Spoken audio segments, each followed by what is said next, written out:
Well, good evening, YouTube. Although I don't know if anybody will have seen my notification because I know a lot of people aren't getting them. I'm only coming on briefly. It's not going to be very long. I've just realised I've not changed my name. I've just seen it on the screen. I haven't changed my name from the incognito nights.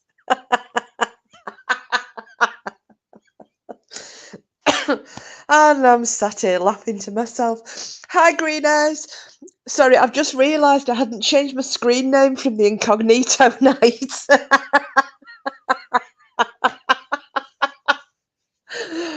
Whoops. Oh, well, never mind. How are we? I know. I am a bit of a cock, Green Eyes. You must admit. Hi, Wiki. Lovely to have you back. Did you have the bestest holiday ever? I know it's really late for me, but I was just sitting here and I thought, do you know what? I'm going to go live. Oh, dear me. Oh, I'm glad you had a great time. Well, I'm actually... Oh, yay, Janet! Oh, fantastic. I was just explaining the reason that my screen name, I forgot to change it after the last incognito night. So and if I go and try and change it now, I'm going to kick myself out. So whatever, it can stay there. Oh, Wiki, have you been poorly as well? What have I missed? I know I've not really been catching up with everybody because I've had the COVID. And poor Alistair is dying. He, like, normally we would have been doing something, like he would have been here with it being weekend. However, when he left here on Sunday, he started feeling quite poorly. And he was feeling a bit shitty Monday and Tuesday, and then Wednesday it really hit him. And yeah, now normally we're on the phone. He must, I don't know, he probably will ring me about 9 times during the day and we'll chit chat about everything. And not at the moment. He's very, very ill. He's got this new strain of COVID, you know, the one that gives you the vomiting and the diarrhea that comes with it as well. Really, really high temperatures, but the proper shivers. So yes. Oh gosh, you got a bite. Oh gosh. Oh, you're like me. If I get bitten by a horsefly, Wiki, I get cellulitis off it. And I've obviously, you know, yeah, it is Green Eyes. Is this the strain that you had, Wick? I've been okay this time. I mean, I've had it obviously, but I'm not feeling so bad now. Whether I've still got a bit of resistance from having it last year, because it's virtually a year to the day that I had it. But yeah, he's really, really ill. Janet, it's Rive, touch wood, you haven't got it again yet. Oh God, no, Janet. But like I said, I've had it. I've tested positive. And I'm okay. Like last year, it wiped me out, and then on the back of that, I got pneumonia. But yeah, it's like I said, I was feeling a little bit out of sorts. But he tested positive. I think he tested on Tuesday actually. Might have been Tuesday night. It's either Tuesday or Wednesday anyway. He tested positive for it, but he was feeling crap, and then yeah, he's gone worse, gone downhill. He went to the doctors on Thursday. And now I know it was part of that, but they've done some blood tests, and he's got some antibiotics. But it just wasn't making a lot of sense when I spoke to him. So now he's just like bedridden. He rang me on, I'm losing track of the days now. Did you ring me yesterday? Can't remember. It was either Thursday or Friday anyway. He rang me, but I've not spoken to him physically since. Texted me yesterday to say he misses me, but that was about it. So anyway, it's a bit shit. And the thing is, yeah, we're planning to go up to Edinburgh. So you better get bloody better soon. Betty's best when ill, sleep cures it all. And yeah, Janet, and yeah, he's a typical man. He yeah, he doesn't like the fussing, but he's dying. So it's like, leave me alone, but I'm dying. So anyway, so I'm just leaving him to it. How is everybody anyway? What have I missed? What's going on? I heard. Oh, do you know? I feel really bad because I didn't text Sheila. Wicked, do you want to drop she a text and see if she's still? I don't know if she'd still be awake. And by the way, check your WhatsApp messages. So I did send you a WhatsApp message. What has been going on here? Because I've not really been watching anything.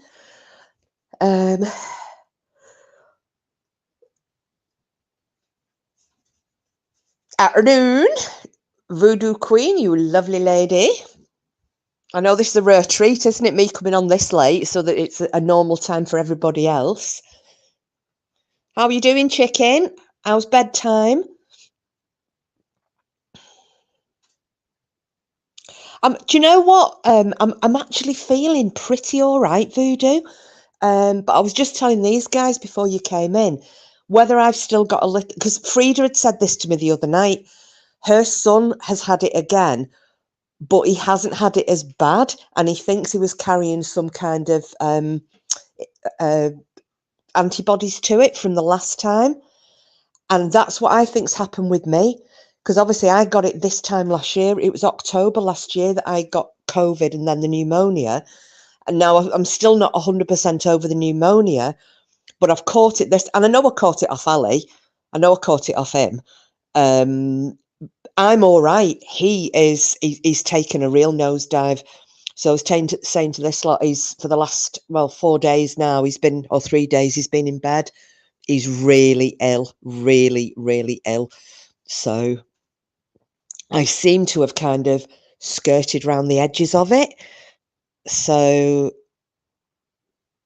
Janet, I still can't get in Bam's chat and have been listening about the MRB crap. Yeah, I think she does know Voodoo Queen. She was saying, she mentioned it in one of her lives last week, I think it was, about Janet not being able to get in. There's a lot of shite going on at the moment. I mean, there's something going wrong with YouTube because you've got Frida and Brian who can't converse anymore because Frida can't see Brian at all. And it's like Brian's blocked, but he hasn't. You just get a grey strip and not allowed.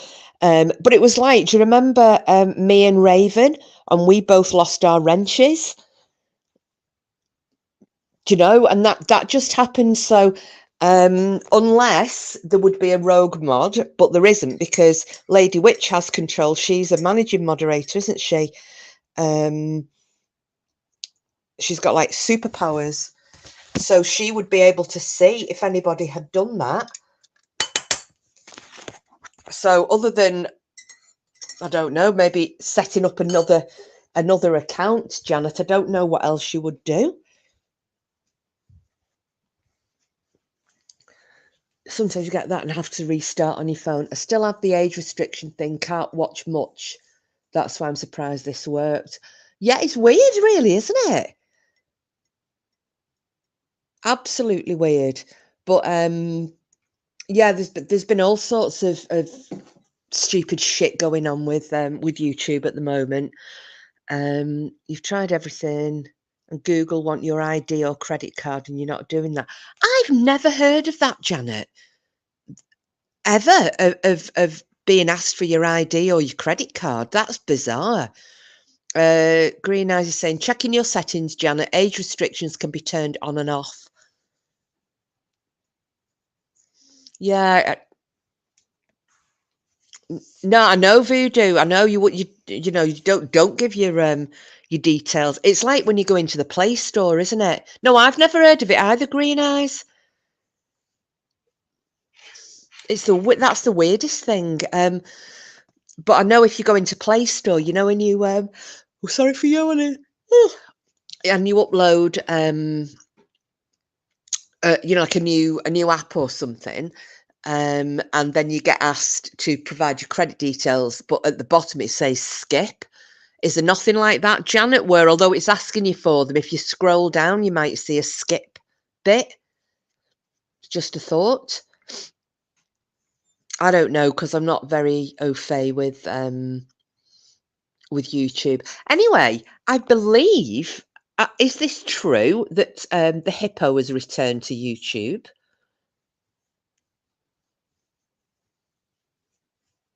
I got a Janet. If it almost sounds like you've been hacked, I would get it scat. Yeah. Do you know what, Voodoo? That's what I was just thinking then. The fact that it's asking for credit card and ID information. Mm. Yeah, I know exactly. Ugh. Didn't last long, did it? All of a month? Your stuff has been hacked, but you fixed that ages ago. Yeah, well, see, Green Eyes is saying the same thing. It definitely sounds, because nobody's ever come across that. You know, I don't know what you've got on your channel, Janet, but maybe close it down, like cancel your account, but then reopen another one and see if that works. I don't know.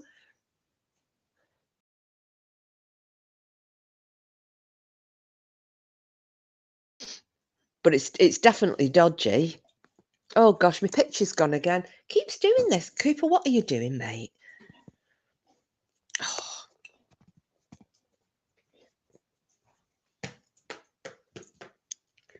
Yeah, yeah, maybe.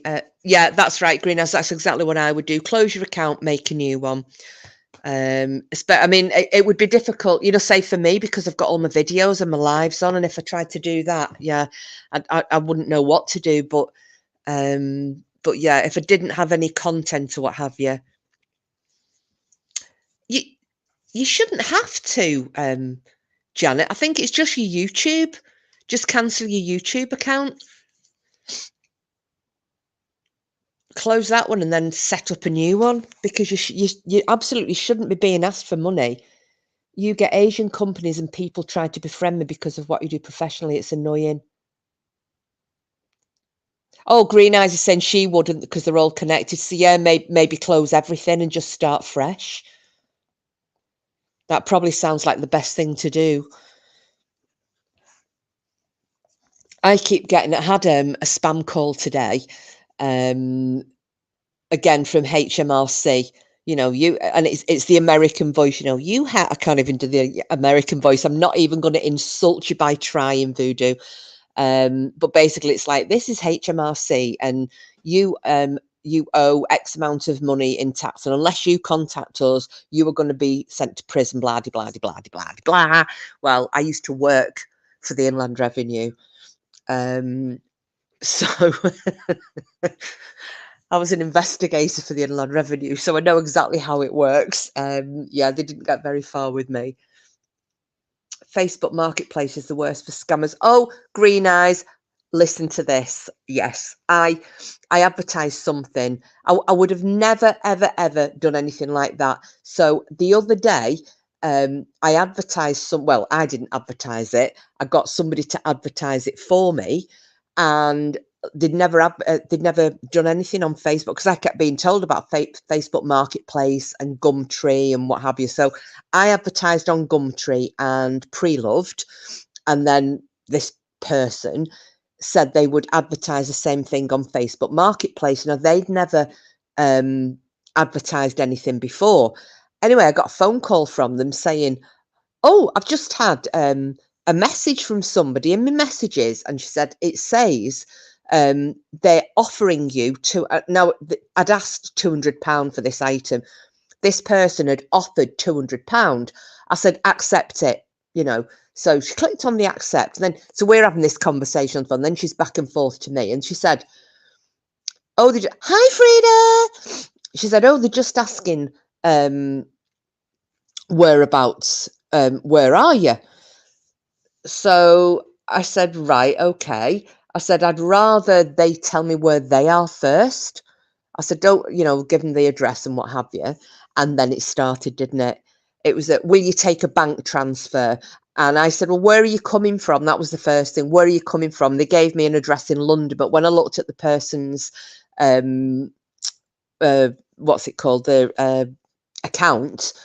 So, because I'm going into my fresh, she's just going, I should tell you what, I should deal with it as me. So I logged into her account. I'm going onto this Facebook Marketplace, answering this person. When I looked on the profile, they were in the Philippines. So I just said to her, I said, I'm going to, can I just delete this? She went, oh yeah, block them. And I think there were three. I think there were three people who came back like, can I buy this? Yes, I'll have it. Where are you? Give me your address. Give me your address. And when he saw, where are you? It's just, give me your address. So I just said, any more of those, just delete them. I said, and in fact, go onto Marketplace and delete my advert. I said, I'm not bothered anymore. So I didn't know anything about any of that.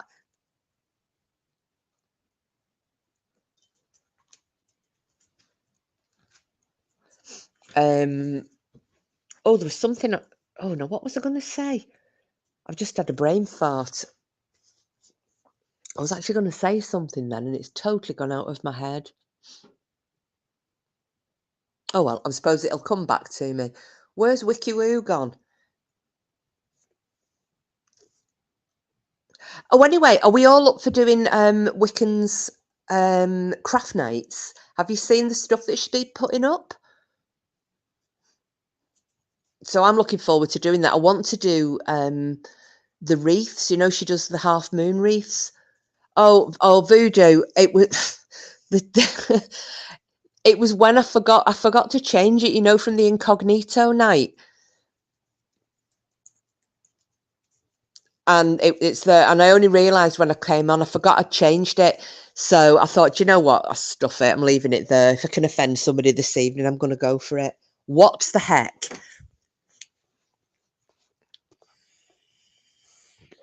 But yeah, it was a play on, obviously, because of the revelations that Kelly the Advocate brought up on Bam's Live about somebody not having a wash for 3 days. I thought it would be a good idea. Oh, Brian, here he is. Are you in the old Southern S, Brian?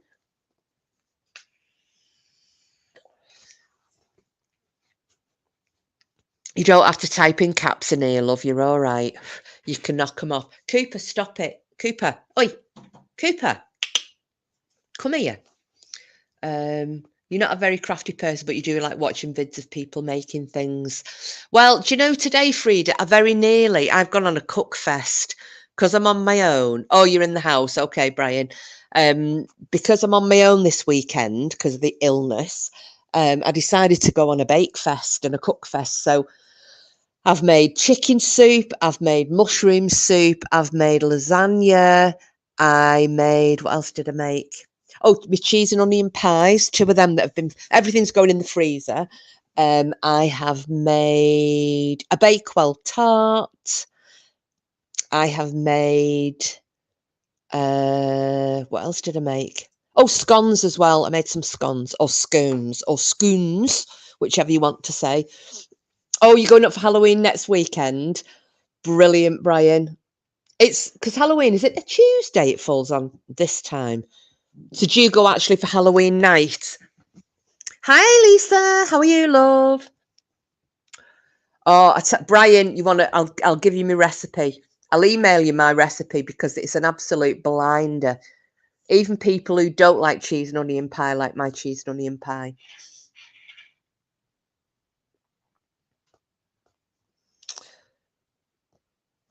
Oh, are you? Oh, nice. So the only problem is with this pie that I do, Brian, is that because you cook the onions down to make a puree, and it takes ages. The recipe said it's only. Oh, I will do green eyes. I will do. The recipe said that it takes about. I think they said about 20 minutes to cook the onions down. No, it takes well over an hour. But they're lovely in the end. You cook them in water and butter, and it's absolutely delicious. But I always add a little bit of mustard in as well to bring the flavour of the cheese out. And I use Lancashire cheese. Hang on, I've got to think now. What did I use last time? Lancashire cheese, Cheshire cheese, and extra mature cheddar. So it is really nice. It's a lovely pie. Yeah, that's it. A bit of English mustard, Brian. It goes a long way. But yeah, it's a really good pie. I sent the recipe to Bam and I sent the recipe to Nuff Nuff. I emailed it to her, so I don't know if she ever got round to making it. But it is nice. Oh, can you not get it over there, Green Eyes? And I suppose you can't even send it, can you? Because it'd be off by the time you got it. Lancashire, crumbly Lancashire on toast. Oh, I've never put mustard in hash browns, Voodoo. Is that something you do?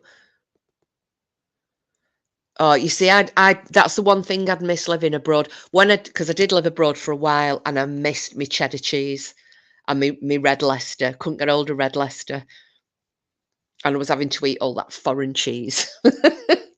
I was really, really upset about it.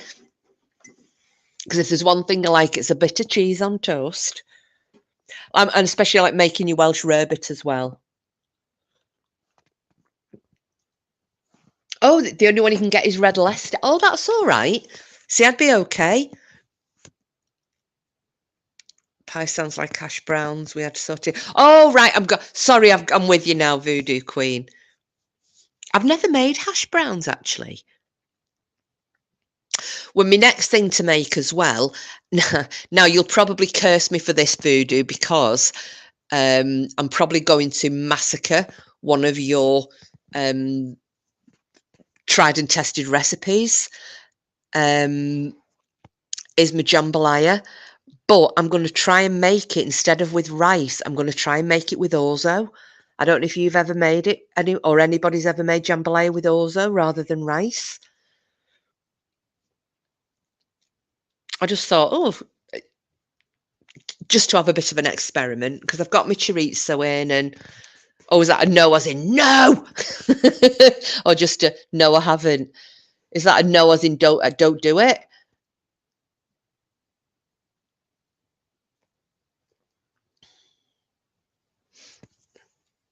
I like having a little bit of an experiment, you see. So I thought maybe also, and oh, please don't. Oh, all right, Voodoo, do you know what? I'll bow to your superior knowledge on the jambalaya. I won't. Because it turned out, when I've made it before, with the rice, obviously, it's really turned out well. It's turned out lovely. And I've probably not stuck hard and fast. Well, I've not. I don't know. Well, sticky rice. I've made it with the only rice that I had, which was basmati rice, but that was all right. Oh no, sorry, no, it was long grain rice I made it with, not basmati. I made it with long grain rice.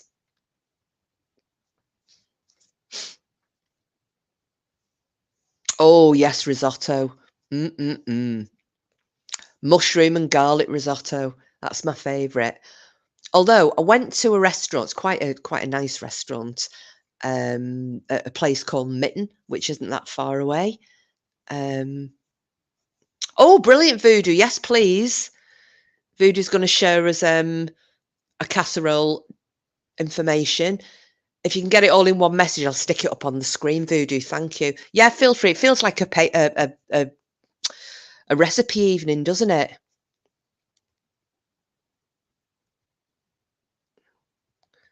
God, are Frankie and Benny still going, Brian?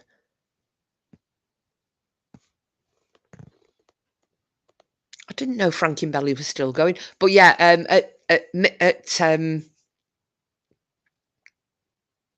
oh, sorry, I'm saying Mitten Hall. No, sorry, Mitten Hall.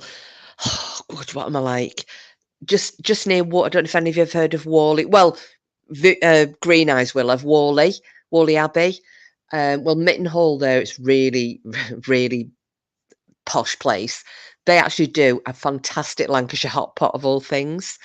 But at Mellor, there's a pub called the Millstone, and that's quite expensive as well. But I went in there and Risotto wouldn't usually be on my list of things to have for a meal out. I would go for a steak or something.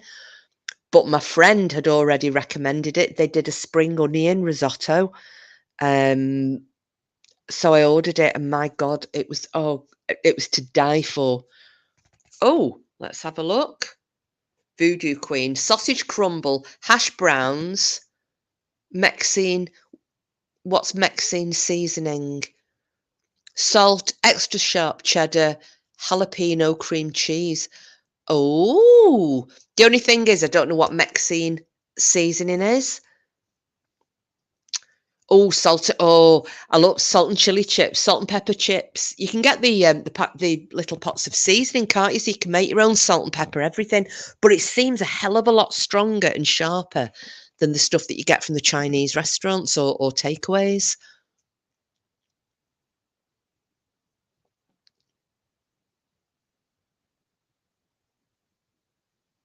You see, everything that you've mentioned so far, Voodoo, is something I'll eat because I'm not a massive vegetable lover at all by any stretch.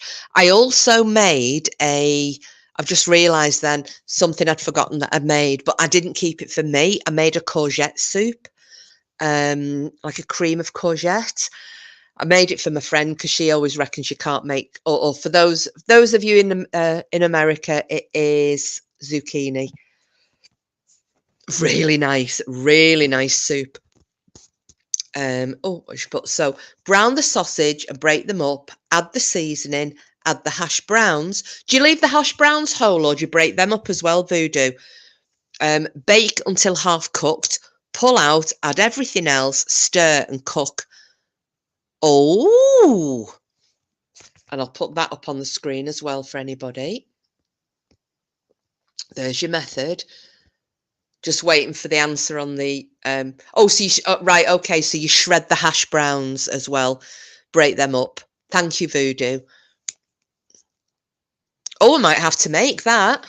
Is it any particular kind of sausage or just anything? Or what do you use? What's your sausage of choice? There was a Chinese where I used to live over there that did the best salt and pepper ribs. They were to die for. I've never been a lover of ribs, Green Eyes, but I like the salt and pepper chicken. Oh, and do you know what my favourite is? Crispy shredded chili chicken. Who's making goulash for Halloween? I think you should make it bedtime. And how are you doing? Voodoo, I think the hash browns are different from the ones we have in the UK. Ours are a bit shite, aren't they? Although, God forgive me, I do like the McDonald's hash browns. I'll probably go to hell in a handcart for that.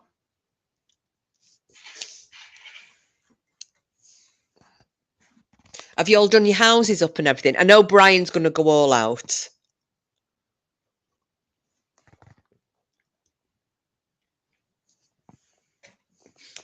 I've not done anything. There's no point because there's no kids.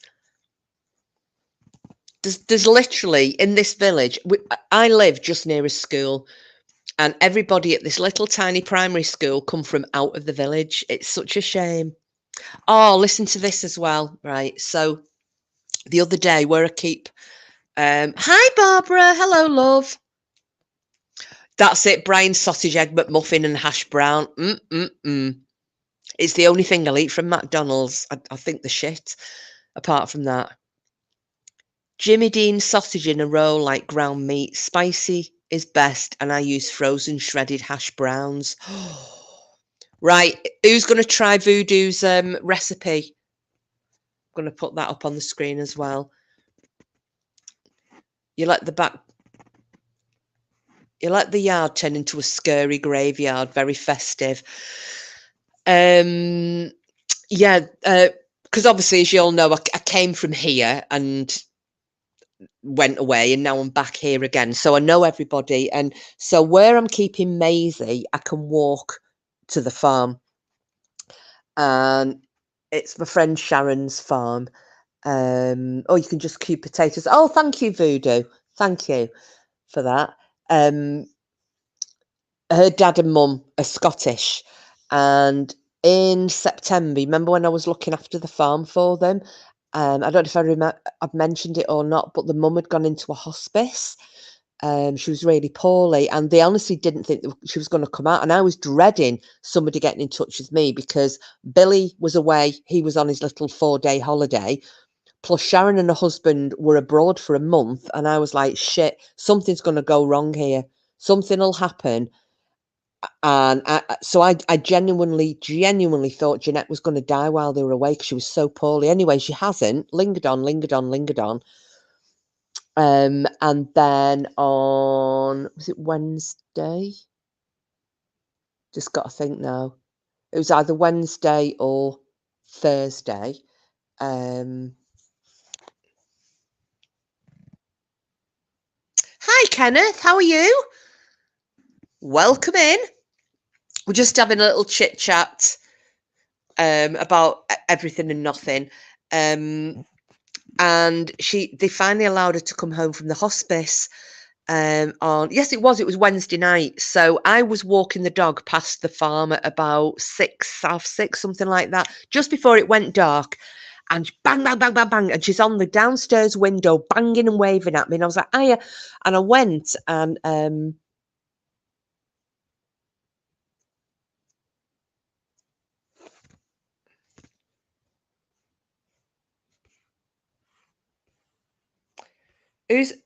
sorry, have I missed who's the pest, Barbara? Or do you know each other? Yes, so she's banging on the window to me, and I'm thinking like, oh, brilliant, I'll come and visit tomorrow. So I went and I bought some her a puzzle book and some chocolates and what have you.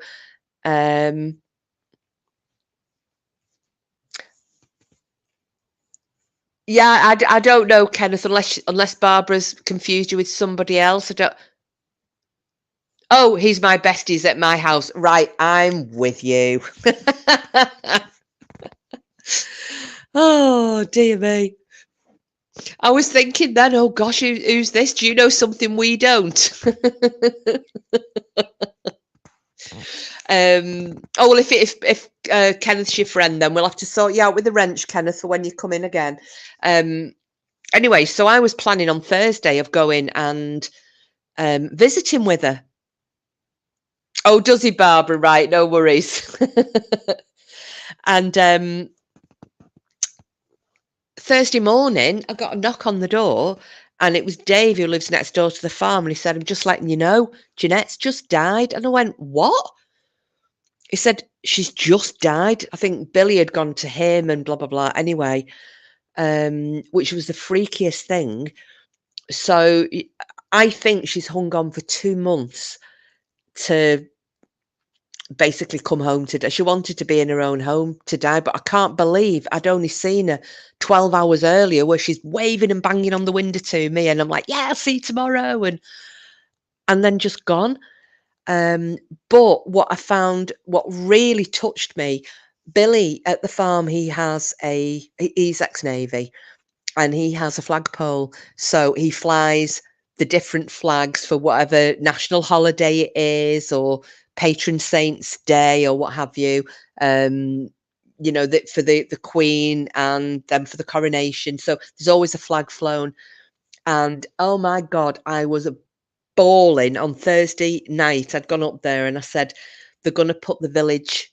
I mentioned it to the curator at the church, and they're going to put the village flag at half mast for Jeanette's passing. And Billy said, "Do you know what?" He said, I'm going to go and put the Scottish flag up for her." And so there was only me and him, so I stood with him. And oh, it is, Janet. They do it if any of the villagers pass away. They fly the flag because it's such a small village. It's tiny. So I've got a little video of me and Bill standing there while he put the Scottish flag up, but he put it at half mast. Oh God, I was greeting.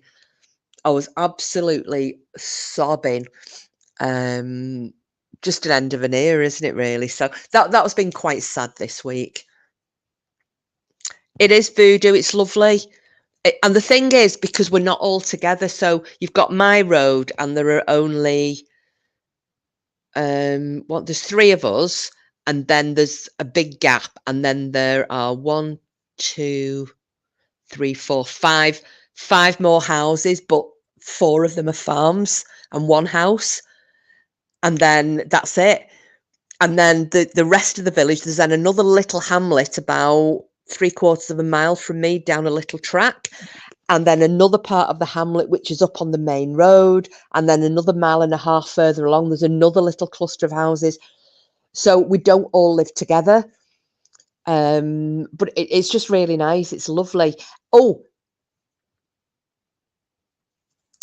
yes, there are 2 pubs. There used to be 3. There are 2. One of them has pub dogs and the other one has got pub cats. So, well, and I also, Brian, Janet, Green Eyes, and anyone I've forgotten. Ooh, and hi to my bestie Ken. Yeah, Brian, it is. It's like Royston Vasey. It's a local shop for local people. Anyway, I've got an update on the little blue dog with his leg, if anybody wants to know, because I've been like the Wicked Witch of the West today, finding all of this out. So, pin your ears back and listen.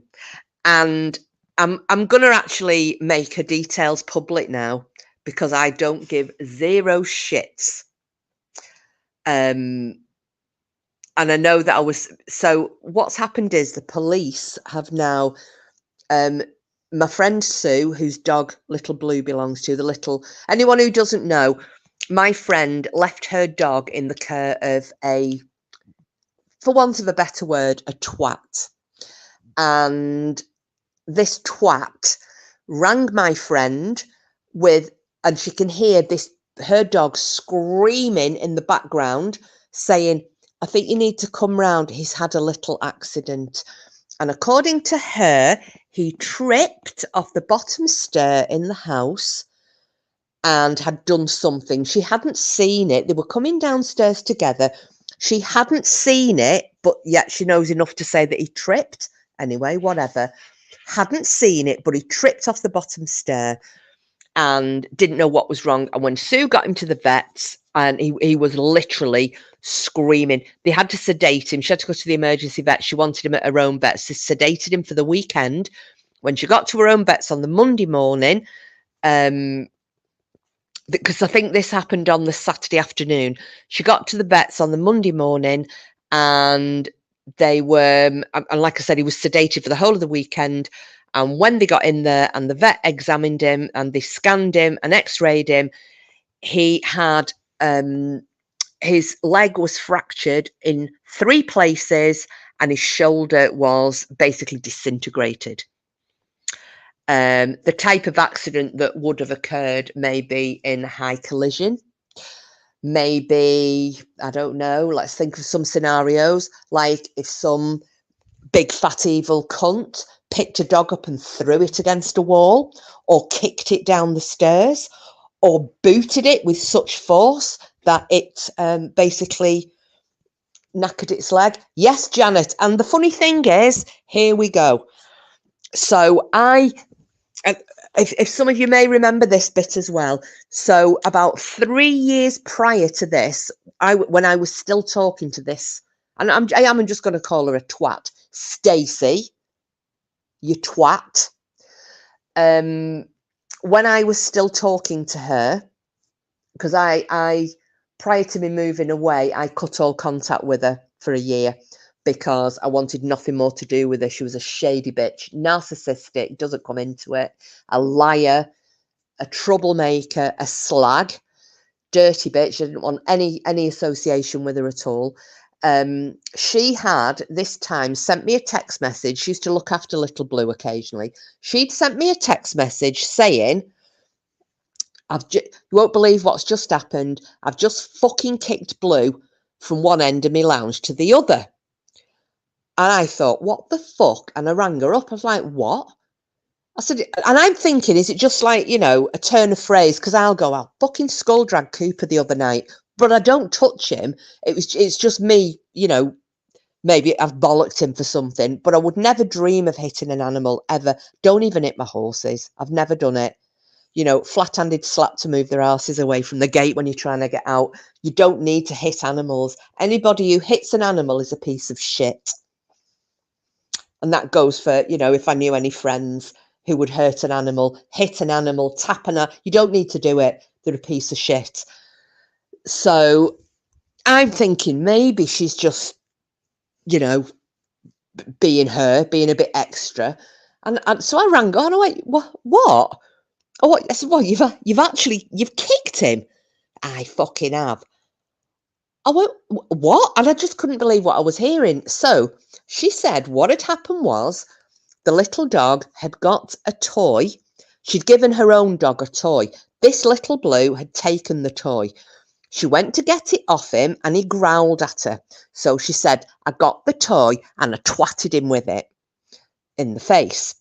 So she said, he growled at me again. So I kicked the little fucker. This is her. I kicked the little fucker from one end of me lounge to the other. He rolled under me dining table and he's under there now and he won't come out. And I went, whoa, what the actual fuck? I said, that's not your... I said, what are you doing kicking somebody else's dog? My house, my fucking rules. This is what she was like. Big fat bastard she was. Anyway. So I know for a fact this cow is capable of doing it. I've got a text from her. Her own dog was a rescue dog, right? And I've told Sue now I'm going to do something on here. I'll do a video. I don't give a flying fuck. I'm naming and shaming and showing people what she's done. I'm going to put photographs up of Blue, and I'm also going to share copies of the text messages that she sent to me, because one of them, she's telling me that I can't get onto my text message now, so I'm going to paraphrase. But basically, I was asking her, was she coming for a dog walk with, this is before this. And I know, Barbara, I know. And you know what? The thing is, because I went absolutely fucking spastic at her, and you could see she was shitting herself. She absolutely shit herself, the reaction I had. And I was trying to tell her mum, but the problem was, her mum, Blue's mum, was employed by her parents. And I knew, and she just lost the other job that she had. And I knew if I told Sue what had happened, she would end up losing a job. She wouldn't be able to afford to pay her bills or rent anything. So I kind of told her in a roundabout way, saying, you know, if you ever want him looking after, let him come to me, because I won't tell him off. I wouldn't, you know, he wouldn't get hit in my house. He won't get shouted at in my house. You know, he'll be allowed up and have a cuddle on the sofa in my house. Bring him to me. I won't charge you. This bitch was charging her for it as well. And I tried to do it that way. And Sue said to me now, she said, I can see why you did it. I understand, because I felt so bad. Anyway, the text I got off her about her own dog, this is all going to the RSPCA. The police have got all of this as well. Basically, this particular day, I'd said, and it was after this that I went, right, no fucking more, no more, stay away from me.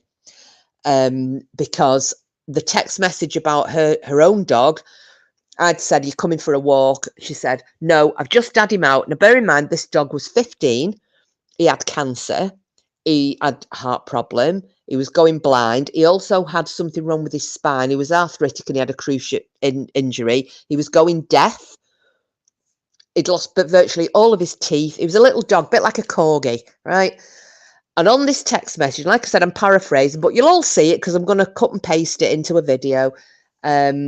Basically, she said, no, I can't. I'll end up, if I bring him out again, I'll fucking kill him. She said, I've tried to have him round the triangle. There's a little area she used to walk at. Tried to have him round the triangle and he wouldn't fucking walk. So I've twatted him with his lead and I've literally kicked him up the arse. And I just went, enough. And at that point, all contact was cut with her. And then I'm getting texts off her, you know, have I done something to upset you? Oh, yes, you fucking have. Piss off. Jog on. Don't speak to me again. So anyway, so that's kind of the backstory for anybody that doesn't know. The police were around. They spoke to me yesterday as well. And they spoke to my friend Sue. And they said basically now this is a criminal investigation because they have no evidence. We didn't have any evidence. We know what she's done and we know how it's happened. We know what's happened, but there isn't any evidence. Another ex-detective mutual friend of ours has been helping her with, the statements for the police and the statements for the RSPCA to pursue a prosecution for animal cruelty. But this Steve, this detective, he's been writing it all down, and he was asking Sue the right questions. And you can hear the guilt in this other dickhead's voice, the way that he was saying, when you went to the house, when she rang you to say the dog was injured, what was she doing? So Sue went, well, she was just standing there. And she said, what? He said, what do you mean, just standing where? She said, just standing at the side while my dog was lying on the floor at the bottom of the stairs, screaming. Right. And he said, and then she took you to the vets, did she? Yes, she took me to the emergency vets. Right. And what did she say to you? Well, nothing. Well, did she talk to you while you were in the car? No. And he said, what? She never said anything. She didn't say a word. No. And after they got back, she never once came to see how the dog was, ask how Sue was, ask after him. She didn't even send a text message. And he said, that's all very telling. That's all very telling, So anyway, the police saw Sue yesterday, and now it's a criminal investigation for criminal damage, because although we look on dogs as a member of our family, they're not our possession, but in the eyes of the law, it is a possession. So they said, because we cannot get her for cruelty, because we didn't see it happen, but we can go, another route, which is criminal damage. So that's what they're pursuing at the moment. So today they went to visit said big fat twat. We're knocking on her door at 10 o'clock this morning and she refused to answer. They then called back again and she didn't answer a second time, at which point the police officer, this, I better not give her name, this PC, she said, WPC, she said they realised she had a Ring camera.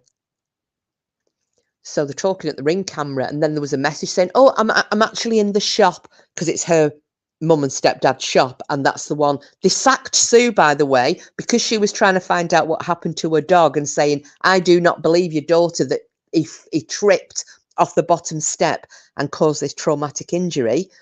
They sacked her. They actually sacked her.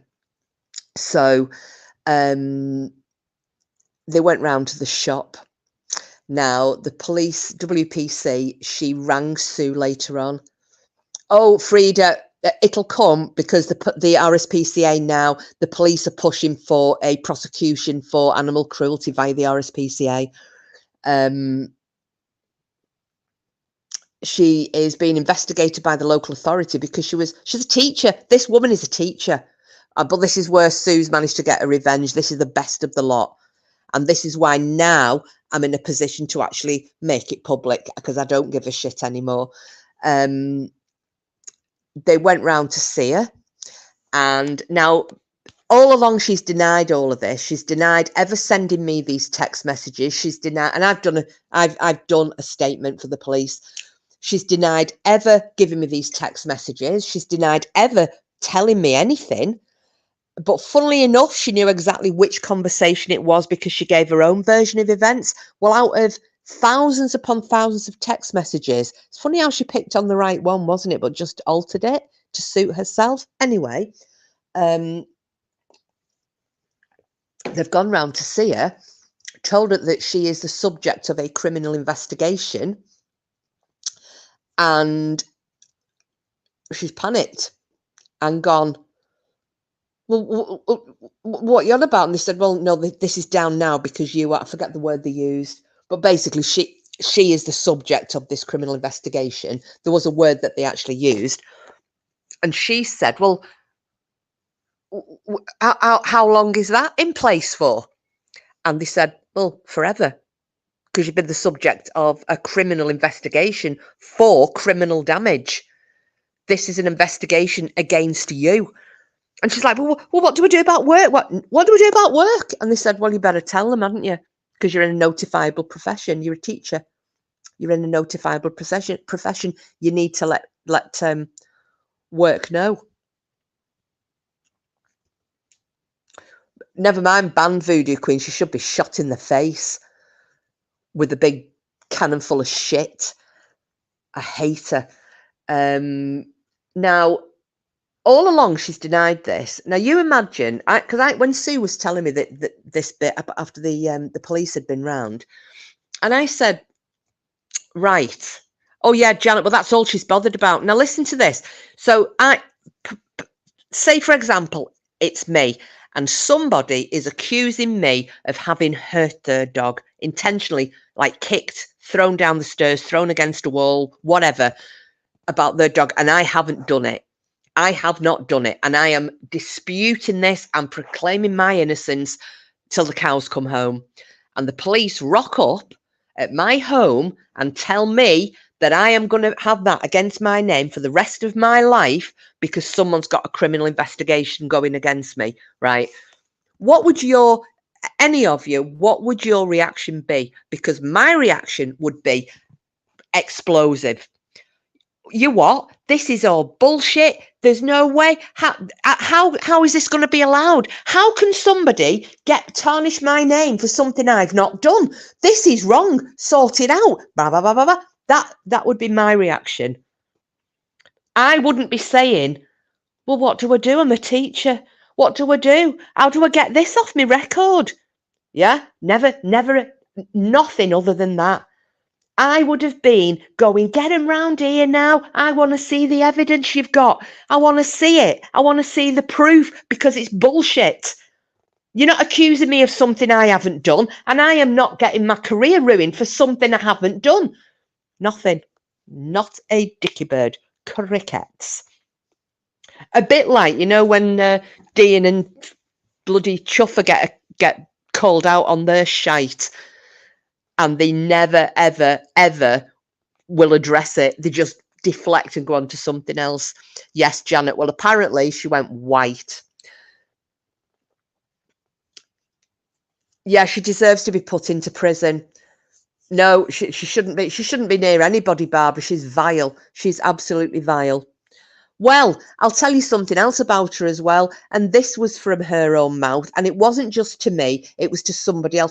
When I stopped associating with her, all of this happened within the space of 3 days. Yeah. It was, so obviously we'd had the second lockdown. What's this video? There's many cases here in the UK where there's been court orders issued to people who have ill-treated animals. Well, I hope she gets something like that. I hope she does. After the second lockdown we had here, so this all happened in the space of about 3 days. Oh, Green Eyes, but she's a coward. She's a piece of shit. She is a cowardly piece of shit. She used to ring me all the time if ever she was looking after the shop and there was a kickoff. It's like, Jackie, can you get over here now? Jackie, can you come over here now? Because she knew that I'd be the gobby one that would do the talking and standing up for her. She couldn't do anything. I remember telling Bam about her one time. As you all know, I'm 5'2". This big fat cow, she must be. I couldn't even tell you the size of her. Oh, she is, Janet. Yes, she is. She is. She's about 5'9". Might be 5'10" even. And she's as broad as she's long. She's like a bloody weeble. She's fat as fuck. Great big, horrible bully. And is the biggest. She's a gobshite. She's all mouth until you collar her. She ran from me. I jumped out the car and went after her, and she ran from me. And like I said, I'm do you know what? I'm a fraction of her. But she's a coward. She's an absolute piece of shit. Well, all around about the same time, she told really bad lies about one of my friends. Really bad lies that I knew were lies. And when she was called out on them, she tried to make out it was me that had said these things. She also tried to stir shit with me and another one of my friends. She's just jealous.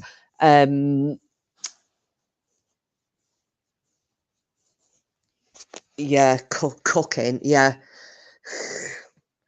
should be. You know, if it, in days gone by, she'd have been tarred and feathered, Voodoo Queen.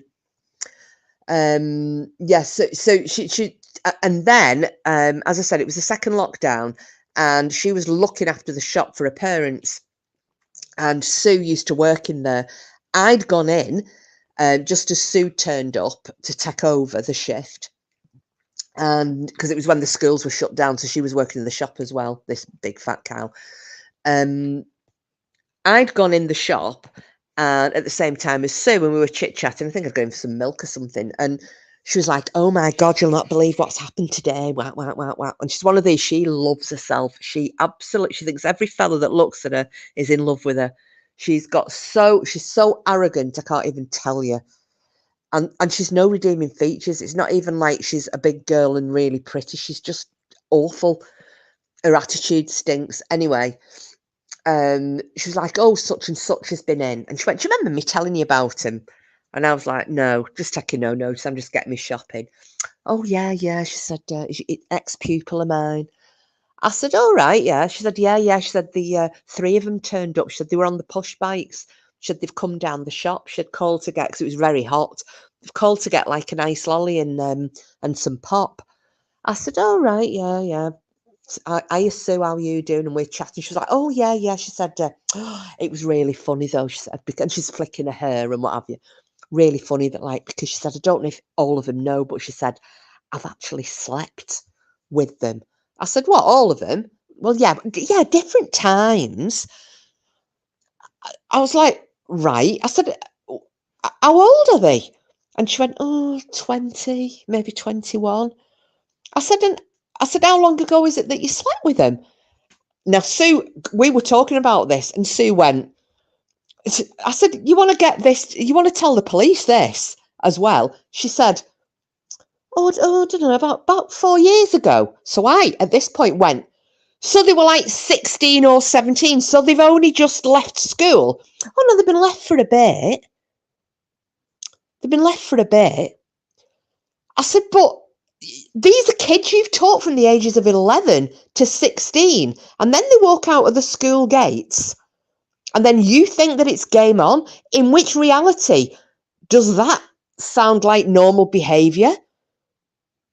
Because, and the way I tried to relate to this with, and I was trying to explain to her, and I said, "My friend Sarah, she's older than me, but you know, we're really good friends." I said, "My friend Sarah has a son, and he is now 16, and I have known that child from being 10, just before his 11th birthday, when he was due to start at secondary school."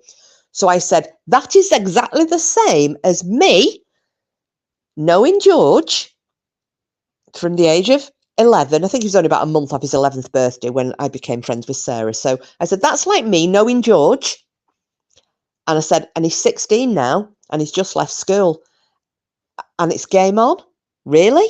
I said, I've seen him as a little boy. I've seen him growing up. In my head, he's still a 10-year-old boy. He's not a 16-year-old teenager going on 17. He's a boy." I said, "You're not right. You're not right, you aren't." But she couldn't see anything wrong with this.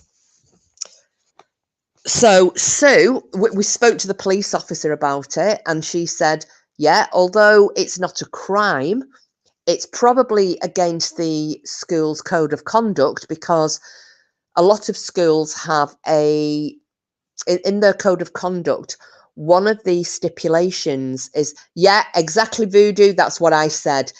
That's exactly what I said. "Oh, Janet, she'll sleep with anything. If it's got a dick, game on. She's foul." To me, it's predatory behaviour, Voodoo and Green Eyes. It's predatory.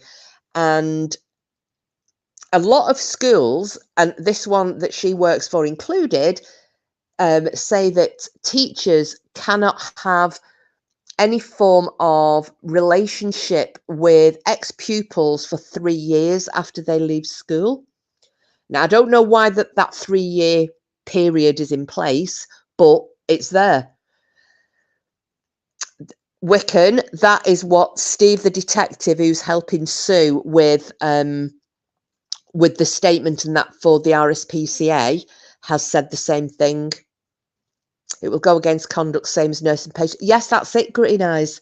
It is. So basically, well, I think so, Janet. So yesterday, Sue rang up her school and was trying to get hold of the headmaster. And initially, she rang the school and she said, because I know for a fact she's in a notifiable profession. And anyone in a notifiable profession, of which teachers are one, if they are subject to either if they're arrested, if they're subject to a criminal investigation, anything at all like that, they have to notify their employers. They have to. It's a legal requirement. If they don't do that, they're in breach of contract. They're also breaking the law. I know for a fact she will not tell that school. The police officer today told her, you better tell the school. Mandatory reporters. That's it, Voodoo. Yes. I couldn't remember how, because sometimes I try to translate it for everybody in America, but I couldn't remember what it was called. But yes. So Sue rang up the school and she said, I want to speak to the headmaster. And the secretary said, oh, he's not available at the moment. He's busy. Can I help? Can I ask what it's regarding? And she said, yes. It's about letting you know about a member of your staff. Hi, Greg. Hello, love. Lovely to see you. She said it's about a member of your staff who has got an ongoing criminal investigation against them. And this secretary said, oh, can I ask which teacher? So Sue, I said, you should have told her. I said, there's nothing to lose. Sue just said, well, no, I'll discuss that with the headmaster. Right, well, I'll get him to ring you back, says she. 3 hours later, still nothing. So at 1 o'clock, she rang again. He's still busy. Blah, de, blah, de, blah. Same thing. She said, I need him to ring me back. Oh, yes, he'll definitely phone you. 2:30. Now, today, they were breaking up for the half-term holidays, for the October holidays. Yesterday. So she knew that from like 4 o'clock, they're not going to be there for a week. So, Green Eyes, it gets better. Get this. So at 2:30, I said, get on the phone to him again, Sue, because they're not going to be there for another week. I said, you want this bitch to have a ruined holiday. So anyway, so she rang again. Oh, he's still not. She said, look, I need somebody to ring me back. She said, you're all breaking up for the holidays. She said, this needs to be sorted. Anyway, she said, 2:45, she gets a phone call. Hi, it's such and such. I'm the deputy head. At which point, when she told me this, I said, that's her mate. So Sue said, blah, blah, blah. Yeah, Voodoo, that's what the police have said. Go to the school board, the board of governors. Yeah, Janet, she was given, we reckon she was given the heads up by this one, because she said, Sue was trying to tell this woman, she said, oh, well, if it's an ongoing investigation, well, we can't do anything. And she said, she needs to let you know that she's under investigation for a criminal offence. She said, and not only that, what I need to speak to you about as well, she said, inappropriate behaviour with ex-pupils. She said, sleeping with them. She said, I want to know what your policy is on contact between pupils and teachers after they've left school. And this deputy head said to her, well, our policy's on the website, just look on there. I said, oh, that's fobbing you off, isn't it? I said, that's her mate, that is. So anyway, she got nowhere that route. She did tell the police what had happened, and the policewoman said, you know what, because she'd said, it's not criminal. We can't prosecute her for that. It's not criminal, but it's probably against their own codes of conduct. It's Catholic school, and Sue used to be employed by the Liverpool Archdiocese. So she said, I'm now going to send an email to the headmaster. going to send the email to the headmaster detailing the criminal investigation, detailing the fact that she is bragging about sleeping with former pupils. I've got one message that she'd sent to me, which shows the manner of dirty bitch she is. It's about 4 years ago. She sent me she didn't do it after this because she knows my views on people cheating, but she'd sent me a screenshot of a Facebook page, and it was on Valentine's Day. And she said, and it was a man and a woman, and the thing on this status photograph was something like to the most wonderful woman in my life, blah blah blah. I love you to Pete. I love you more and more each day, my wonderful wife. It was just a nice Valentine's thing. She'd screenshot it, sent it to me with the can't fucking love her that much, seeing as how he was fucking me 3 years ago. He's an ex-pupil. Now, fair enough, he's in his 20s, but that's an ex-pupil. That's the manner of her. So Sue said, I'm going to send that screenshot as well to her boss, and then they can see that this is the manner of person that they've got working with children. No, I know that, Voodoo. That's exactly what I said. The Catholic Church, they just don't like. I mean, look what happened in Boston. And this is a separate kettle of fish. It's nothing to do with, priests acting towards children, but it's still negative. So Sue said, I've got all the addresses I need. She said, the email that I'm going to send, and it's also going to say, I think that the person I spoke to on Friday forewarned her. I think that's why she didn't answer the door to the police this morning. She was thinking that this was what they were getting in touch with her for. She didn't think it was them going on the bounce at her about a criminal investigation on the dog. So that's where we are at the moment. So what do you think of that? What a nest of rats.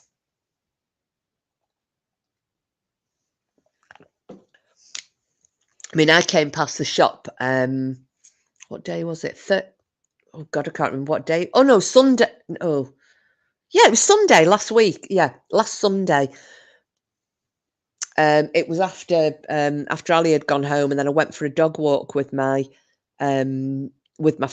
And when I was dropping her back off at home, because she lives in my old village, dropping her back off at home, and we came past the shop, and the door was open, so I slowed right down and put the window down on my cows and, have you killed any more fucking dogs lately, you big fat bitch? So, oh, she will, Janet. She'll be absolutely crapping herself. I said, I can imagine tonight. Well, when the police had left, this is the other little thing. Wickham, Kenneth is Barbara's friend. Just because we haven't seen him in before. So very welcome. Sorry, Kenneth. Normally we've got other things to talk about, but tonight I'm talking about this poor little dog, and the justice for Blue, shall we say. I think she should be suspended, Green Eyes. Case she could lose her job over this. You need to be clean as a whistle, especially working in a school. Yes, you do, Frida. Yes, you do. But you know who will care the most? The parents of kids she teaches. Email all of them. Well, I said to Sue, do you know what? Just go balls to the wall now. Balls to the wall on it. You know, the police have been in and told her in no uncertain terms what the crack is. And also the good thing was that this WPC, she was, when she was talking to Sue and when she spoke to me as well, and she said, I'm a massive dog lover. She said, we can't prove it. We can't prove that she said, but Sue knows she has. I know she has. You know she has. And everybody with an ounce of sense knows she has. So she said, when I go to speak to her, I am going to be leaving her in no uncertain terms that we know exactly what happened. So, but the fact that she never questioned it, she never contradicted the police officer, she never denied it. All she was bothered about was this being on her record. That was it. And I said, that says everything. Everything. She's a nasty cow. So, balls to the wall. He used to have that movie. Oh, is it a movie? Oh no, Frida, she won't move. Shall I tell you for why? Because her mum and dad own the house she lives in. 42 years of age, right? She's never had a proper relationship with any man because they just fuck straight off because she's a nut job. She's no friends, considering she was born and bred in that village. The only friends she's got are new people coming in because people who were born, nobody has anything to do with her. They all know the mark of her. But her mum and dad own that house. So she's 42 years old. She's on a 40 odd grand a year salary, which probably doesn't sound a lot abroad, but in the UK, it's a pretty decent wage. I think she's on about 49 grand a year, 45, 49. Anyway, she lives in the house that's owned by them. She has no mortgage. They pay her bills. They even used to pay her vet bills. They would give her money to go on extravagant holidays. Her stepfather even paid off her car. She got one on these, these loan schemes that you get a car for, like, and then you swap it after 3 years, but you get the option to buy it. She wanted to buy it. He bought it for her. But yet she's thousands of pounds in debt because she just spends, But yet she's a spoilt little brat. So she can't move because she couldn't afford to. She's used to having everything done for her. Everything. She's a spoilt, spiteful hag. And I'm just glad that the police went and saw her, because the thing is, apparently one of the other neighbours had oh, voodoo. Listen, this is the other thing. I know the people who heard me regaling this story the first time round. Now, what does this tell you? They know what she's like. They know the measure of her, and they know how evil she is, spiteful and vicious. Mollycoddled. That's it, Janet. Absolutely mollycoddled. She just gets away with murder. When this had happened to Little Blue, right, before I'd come to Sue and said, Sue, when I was trying to drop hints to you, she'd kicked your dog. I know she's fucking done something to him, because it's me that started all of this off, because I thought I can't keep the gob shut anymore. Her mum and stepdad went round to Sue's with £1,000 in an envelope and said, here, towards his surgery. Because this little dog, the injuries, for those of you that missed it, the injuries were so traumatic, he's had to have, the vets actually suggested putting him to sleep. They said he's better, he's going to struggle, because it wasn't just the leg they amputated, they had to take his whole shoulder out as well. They couldn't fix it. The injury was too traumatic.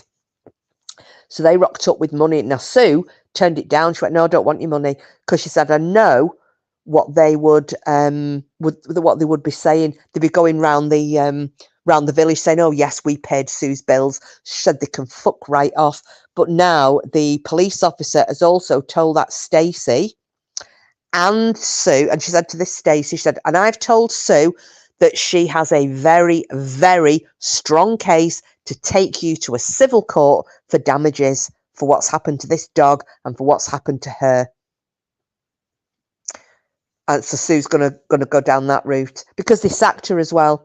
So not only did her dog suffer this horrendous injury, poor little mate, he won't walk anymore. He's miserable.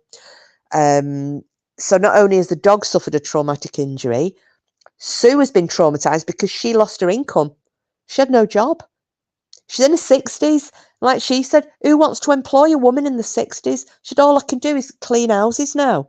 She goes and cleans for people to try and make ends meet, because she's not on a pension. So, yeah, it's absolutely disgusting. So the police officer said, yeah. And I said, you know what? Take him for everything. Take him for everything. Unfair dismissal. I said, that's wrong. The trauma. I said, poor Little Blue. No. I said, don't let them get away with it. Don't. I said, but even if you get nothing else, like she said, I'm not bothered about the money. She said, I don't care about the money. She said, I want revenge on her for what she's put my dog through. She said, the fact that she's done something to my dog. She said, if you'd have seen him, Jackie, screaming, she said, screaming, the agony that he was in, and she's done it. And she didn't even look bothered. She said a normal person would have been, oh my God, oh my God, I can't believe what's happened. What can I do? What can I do? She said, she just, cool as a cucumber, said nothing. Just got me in the car, took me to the vets. That's pets damages, vet bills and income. Yes, I do Voodoo Queen. But like she said, I'm not, she said, I'll struggle. She said, it doesn't matter. But she said, I want revenge for my dog. She said, I want her outed for what she's done to my dog.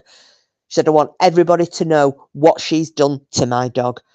She said, the shame now. And she said, the good thing is that investigation, the criminal investigation, is on her record forever. Because she said she was so upset about that. So yeah, poor little Blue. And he's a lovely little boy. So I am going to be doing a video. Well, do you know what, Greenhouse? She said that tonight.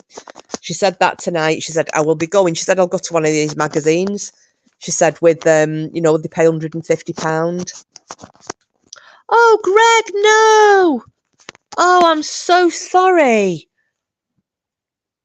Oh, love, I'm so sorry. What was your dog's name, love? Oh, I lost our Murphy at 14. It was a week after his 14th birthday. It was awful. You never get over the loss of a pet. You just don't. It gets you learn to deal with it, but it still stings. Cody, oh, we put him up there. Oh, run free, Cody, over the bridge. Bless him. But you know what? That's 15 good years with you. That's 15 years of being loved. You do, Voodoo. But you know what? What better tribute to make to a pet than you do miss them forever? You know, I would love to know that I would be missed by somebody forever if I went. You know, and I think that's the best tribute we can give to our dogs. We never, ever forget them. As Barbara said, oh, so sorry to hear that, Greg. I've no pets, but they are part of the family to everyone that has them. I would never, ever hurt one. No, do you know what, Barbara? None of us would. None of us would ever hurt them. It's just, yeah, it infuriates me. So anybody wanting to put a few hexes out, her name's Stacey. Yeah, I have Greg. And do you know what? I mean, I'm going to talk about it now, but this is why I really, really, really like Alistair, who I'm seeing now, because he is a massive animal lover. I mean, OTT, he's worse than me. He's 4 dogs. 3 of them are Dog de Bordeaux. He and a Shar-Pei mix. He has 2 guinea pigs. He had 4 cats. He's now got 3 cats. He's getting a kitten from his next door but one neighbour this week, and he would like a Maine Coon from me for Christmas, allegedly. He has got 3 fish tanks because he was a marine biologist. So he's got this thing about fish. He's got 3 fish tanks. And he's got he's got rats as well. He's got 3 rats, and he's got a magpie called George, who was a fledgling this year, and he waited. The parents never came for him. So he hand reared him, and then when he took him to the rescue, they said, we can't take him because he's bonded with you now. So George actually has his own bedroom at his house, you know, so the cats don't get him. He does have a Zoofrieder. I know, Janet the Massive, the deer though. The deer though. But yeah, he has fought people. I've not even talked, because I will tell you now exactly. If I were to tell him what's happened to little Blue, and even though he doesn't know anybody concerned, I will tell you now, he would get in his car, he would drive to that shop, and he would probably petrol bomb it. That's how much of an animal lover he is. And I know, Janet, I know. I mean, you can get them slightly cheaper if they're not on the active register.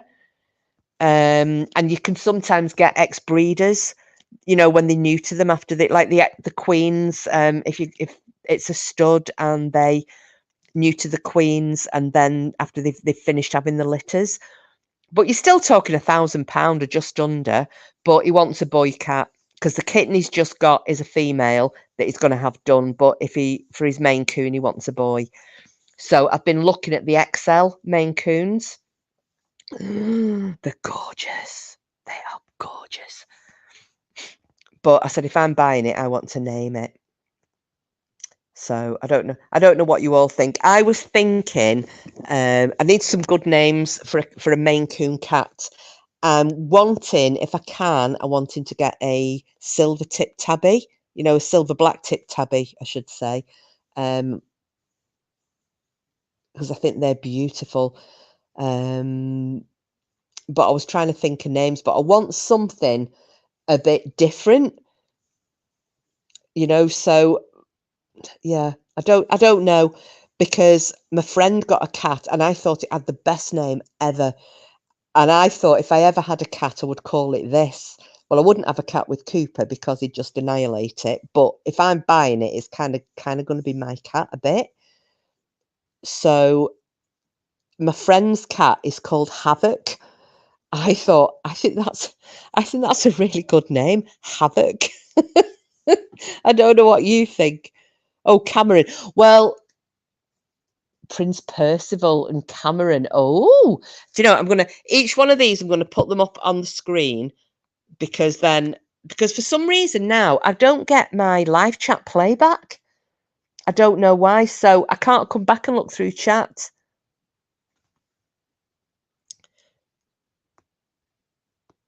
So I'll put these up. And what was it? There was another one as well. Because and as well, I was also thinking, because I had female cat names, I didn't have them for a male. But yeah, at the minute I've just got Havoc stuck. I think Cameron probably, especially in this country, Voodoo Queen, probably not, because our ex-Prime Minister David Cameron, dish face. It's yeah. But yeah, I couldn't think. There used to be some. What were the names of all the cats in Cats the musical? There were some really good names in that, weren't there? And I thought, oh, maybe I should pick one of those, or a Norse name. Oh yes, Sir Elton is a good. Yes, I like Sir Elton.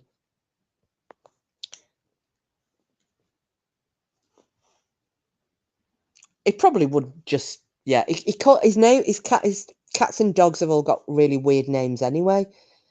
His Shar-Pei mix is called Millie Boo Boo.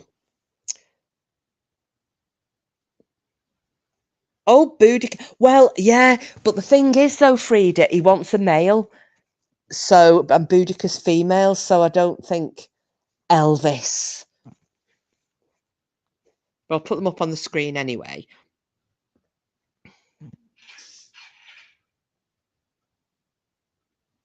Oh, yeah, because it would be, yeah, Elvis the King, because it would be a King Coon, wouldn't it?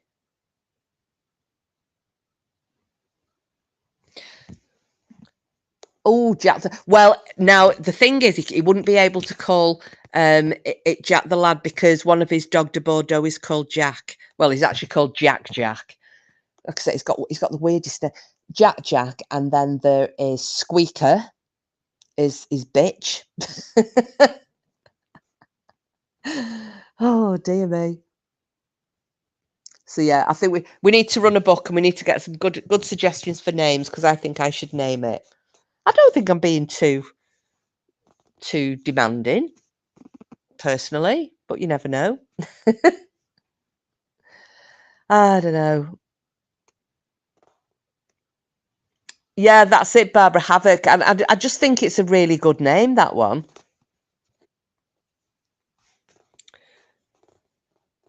Your cat's called Jack. Oh my God. No, it's getting a male, Frida. We have to have a male's name. Oh, Chaos. Oh, yeah. Havoc and Chaos. Well, It's called the kitten that he's getting from his next door but one neighbour. Right, he was going to call it Lilo because the one that they're keeping, the little girl wanted to call it Stitch. So he said, we'll have Lilo and Stitch. Now he's changed his mind. This new kitten is called Sausage. What the fuck? Now, I know this isn't why, because I said, why have you called it Sausage? He said, because I'm dying for you to ring me up in the morning and go, how's your sausage? So I was like, yeah, that's not going to happen.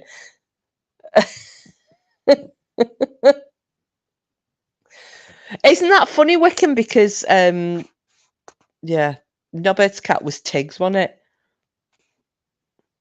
Yes, I did call him a knobhead. But yeah, that's what he's called, the kitten, Sausage.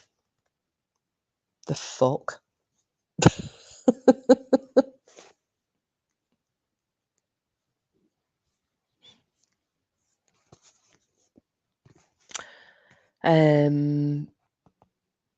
It's a pity that Cassius hasn't come in. Hi, Lisa Marie, love. Hello. Lovely to see you.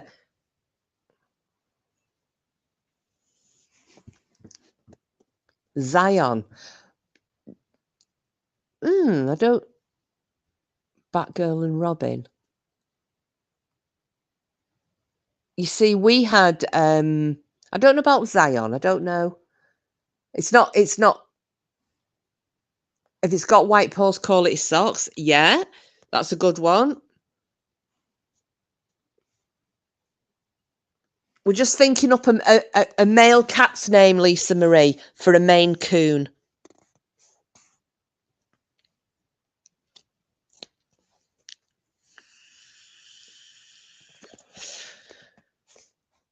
But yeah, I was like, bloody hell, $2,000 for a frigging Maine Coon. Winston, yeah, but how lucky you think of. Oh yeah, I'm all right, Lisa Marie. Getting over COVID, but I'm okay. Fred, Keith.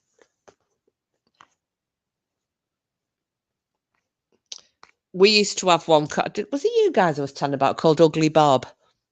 There was Fat Stan and Ugly Bob. They were two cats.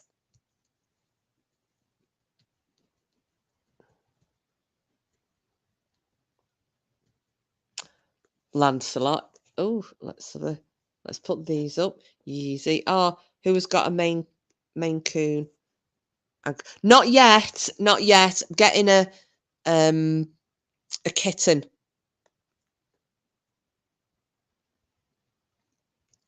For Christmas. Well, I'm not getting a kitten for Christmas. I'm buying Ali a kitten for Christmas. Biggie. You see, it's weird because he has like his Sharpay's Millie Moo Moo. You know, Squeaker, Millie Moo Moo, Jack, the Sausage. He has like the craziest names. And the funny thing is, if any of you saw the video of him, he's a big guy, you know, big rugby player, ex Scots Guards. He's big beefy guy. So you'd think he's going to call like men's names, and they're all like Princess and Boo Boos and whatever. So jealous they adore any cats, and they are so adorable and elegant cats. They are, Lisa Marie. They're beautiful. I didn't really know a lot about them. But yeah, I've been looking at different litters. There is a litter that's going to be ready for Christmas because they seem to hang on to Maine Coons longer. I don't know if any of you any of you that know about them. They seem to, you know, where a lot of other, you know, cats, dogs, whatever, you rehoming at 8 weeks. A lot of Maine Coons tend to be still with the breeders at like 3, 4, and 5 and 6 months. And I don't know whether that's because they're trying to see how they develop to what they're going to keep for the studs or what. But, and the other thing as well, I've seen videos from one of these breeders training these cats. They sit down and shake a paw for treats, and they said they're actually more like dogs. I was like, whoa. It's weird. I mean, they're beautiful, massive things.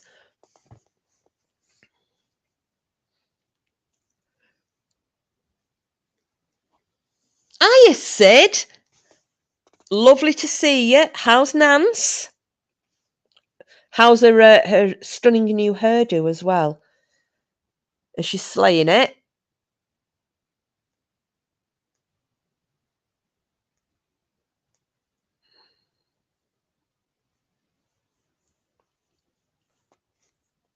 We're just shooting the general shit, Sid. We're coming up with names, male cat names for a Maine Coon. Ham hock. Oh, that's a good. I like that. Ham hock. I still like Havoc, though. I don't know. For some reason, but he probably won't like it. Oh, she's got. Oh, that's good to hear, Sid. Please give her our love, will you? They have little sense of danger and seem to be more of an inside cat, or they go out on a harness. Right. I have seen a lot of people have got like conservatories or enclosed and covered gardens, so that they've got like little trees to climb up and scratching posts and what have you, but they don't actually get to go away. And he lives in quite a busy area as well. So I wouldn't like to think that it'd go and get run over. Oh, oh, do you know, Frida, this is a nightmare, isn't it? Why you can't see Brian? It's like this with Janet. Janet can't, and she hasn't been blocked, but she cannot type. It's as though she's been blocked in Bam's chat, and she struggles to comment on a lot of videos. It's weird.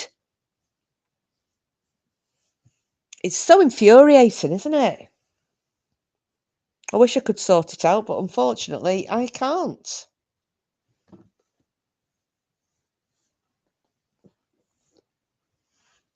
Hey, have any of you in the UK been to Pure Gym? I don't know, Brian. I forgot. Well, obviously it was quite late, and I know that she doesn't. Oh, sashimi. Oh, I like sashimi. Isn't sashimi a DJ as well, or is that tashimi? Oh gosh, I need an answer to that, and I can't Google it because I'm on here. Might be tashimi or tashemi. Oh God, you've got me thinking now. Yes, that's right. They enclose the garden so they're safe. Oh no, the trauma my kids when they were young went through when the cat was run over. Couldn't stop crying. Oh no.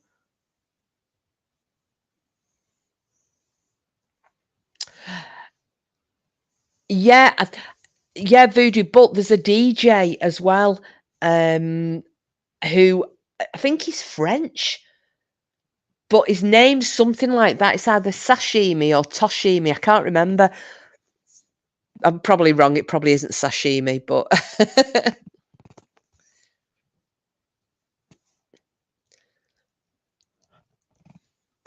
Socks. Socks is a good name. What's that one? Salem. Let me.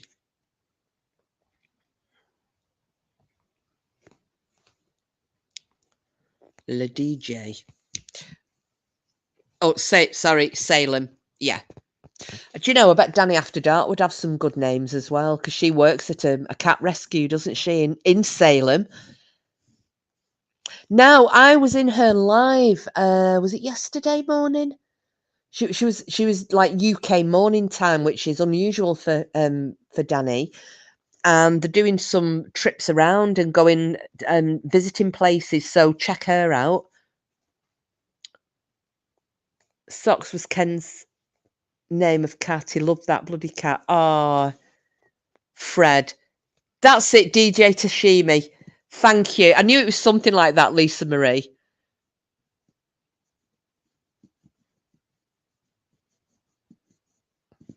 See, I'm doing me Ibiza dancing days.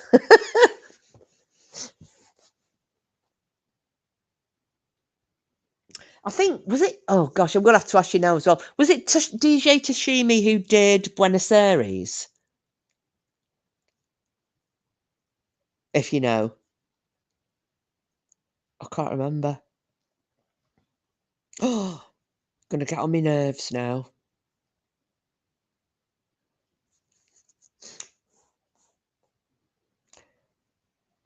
Oh, flipping heck! I've got a total brain fart. Simba. Well, Simba would be a good one if it was an orange tabby. And then it would be lion-like, wouldn't it? But I'm thinking that when I've had a look at some of the photographs and looked at some of the litters that are currently available, a silver, like a black-tipped silver tabby. Oh my God, they're gorgeous. Gonna hang out with BCC. See you later. Oh, thank you, Voodoo Queen. Thank you for all your suggestions for cat names as well. Love to you both. Go and enjoy your, is it evening there yet or afternoon? But have a lovely time.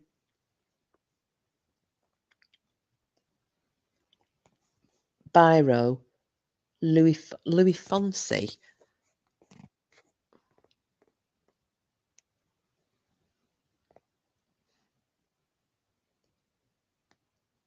I think you should call it. I think I should get a black one. You can call it Papa Lazaro. That'd be funny.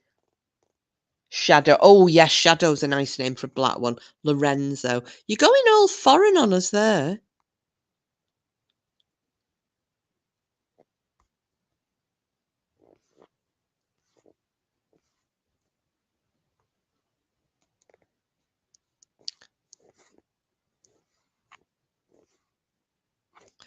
Oh, what? DJ Tashimi, Janet? Is Louis Fonsi? Or is it Louis Fonsi who did Buenos Aires? Oh, God. COVID brain. Yeah, as Frida says, ta-ta for now. So, have we got any gossip on the tubes? Oh, thank you. So, Louis Fonsi who did Buenos Aires. Thank you very much. Misty. I always think of Misty, though, as being more of a girl's name. I don't know if that's the case, but I always think of it as a girl's name.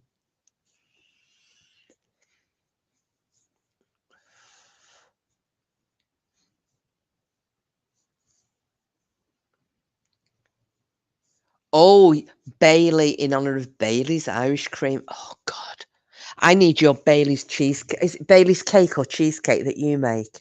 I need that recipe. Oh yeah, did anybody else have any recipes they were after throwing in? No, Janet, I've not seen Delphi around. Didn't somebody say she was poorly? Or am I thinking of somebody else?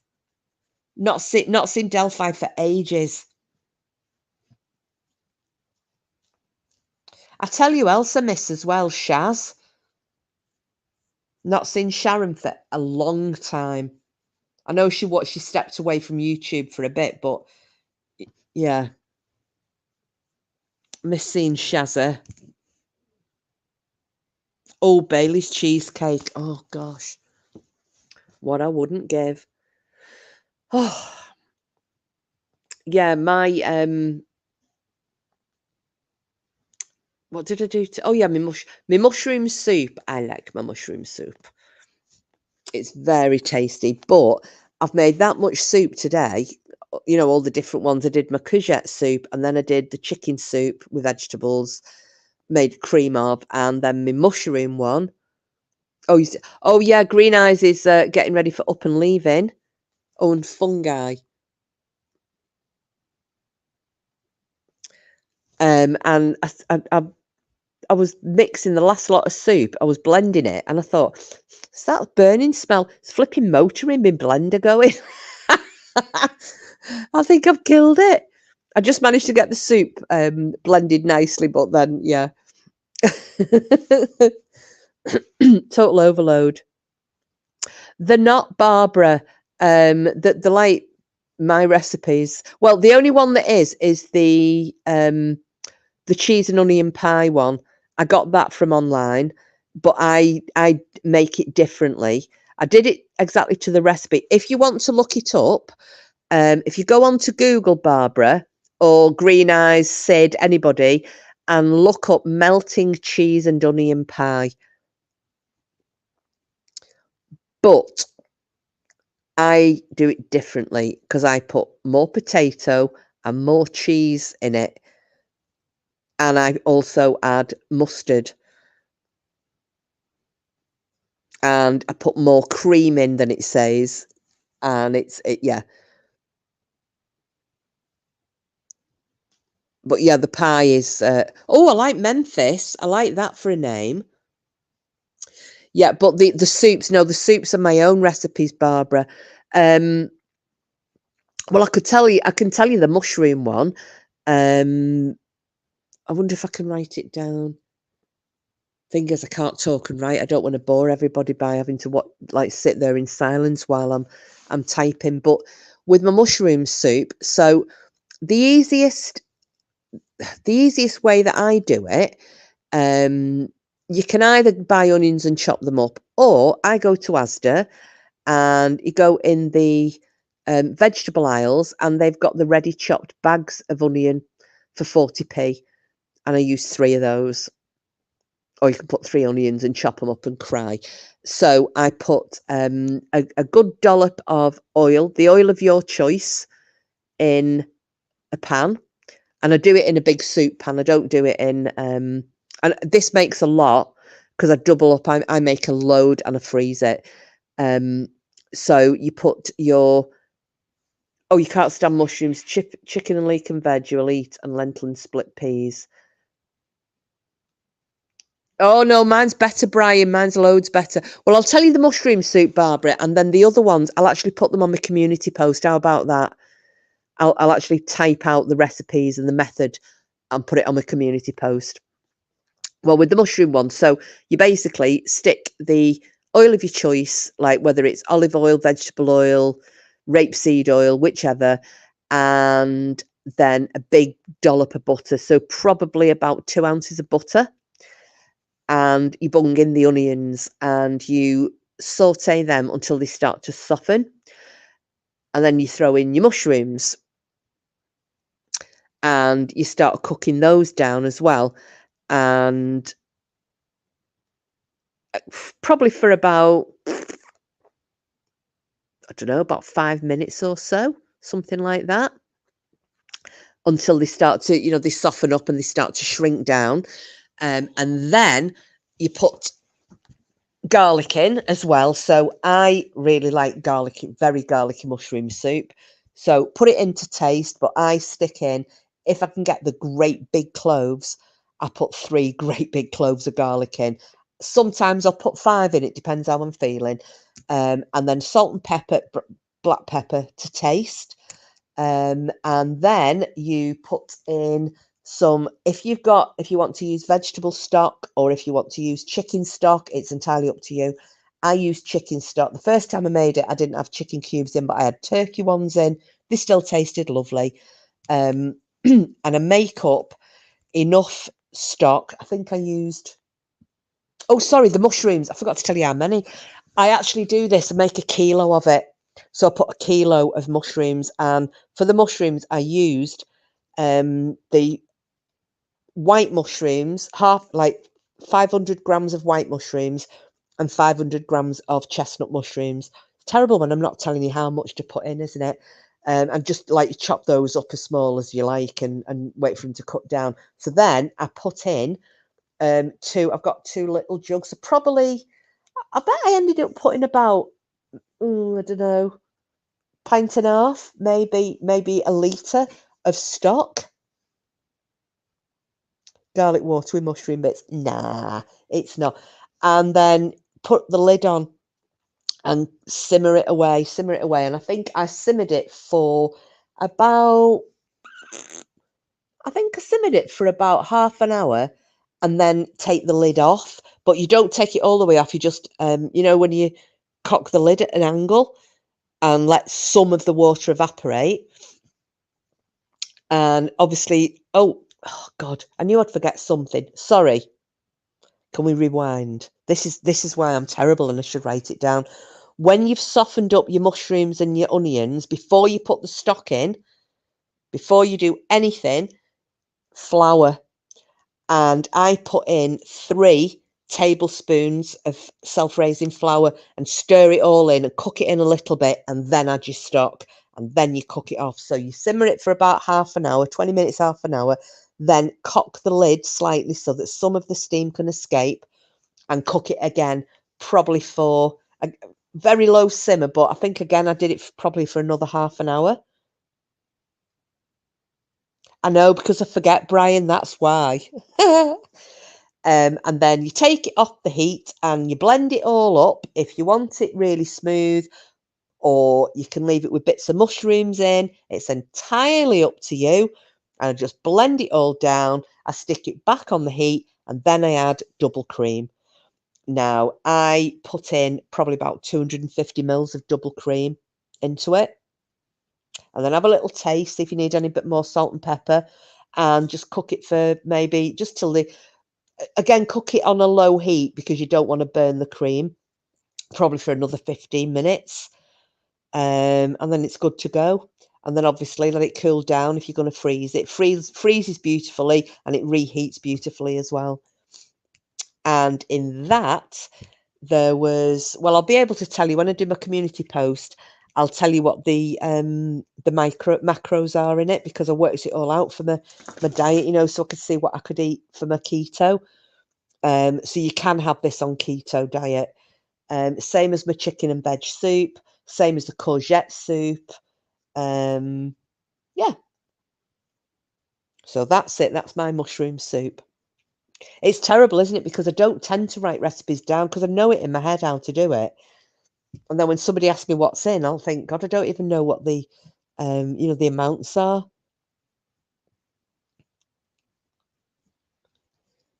Is it 3 bags? No, it's 3 tablespoons of self-raising flour, Brian.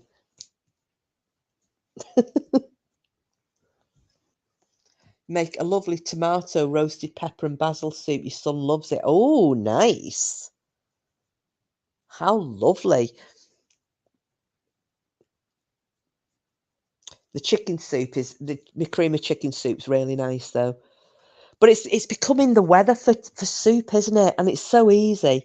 Shut up, Brian. I know I was boring you. I just forget.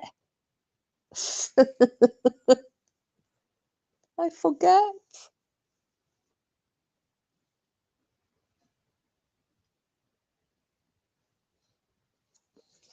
Yeah, the courgette one's very nice as well.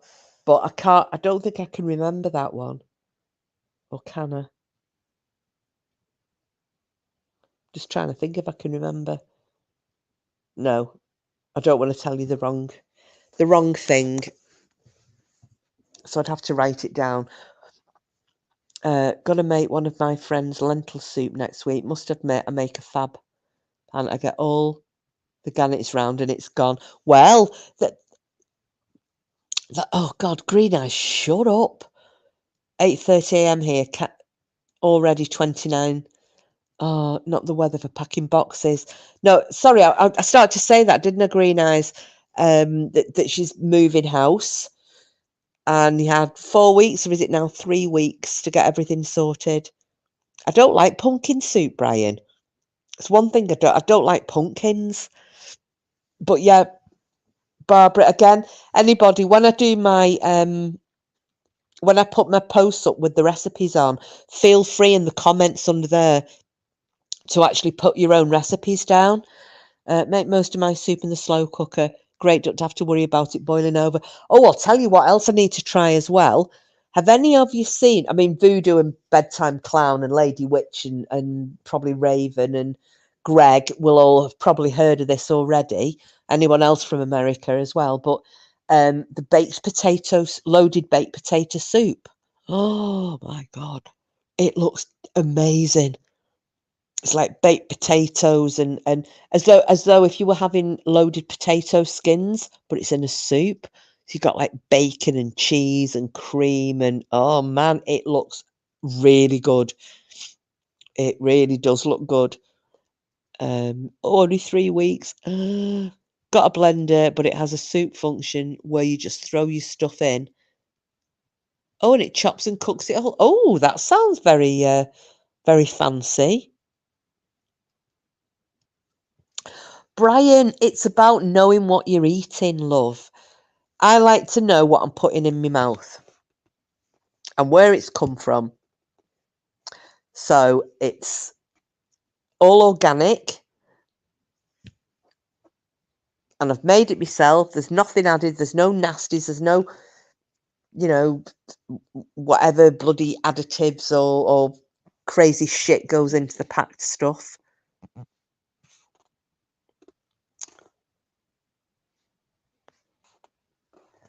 No, I'm the same, Barbara. I much prefer making it, but I get satisfaction from doing it as well because I was bored today, and I thought, right, I'm just going to go on a cook fest. So that's what I did,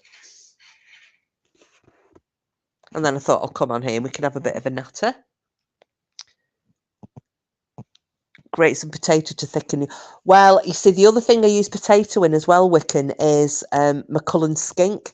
I don't know if anybody knows what that is. The Scottish smoked haddock soup.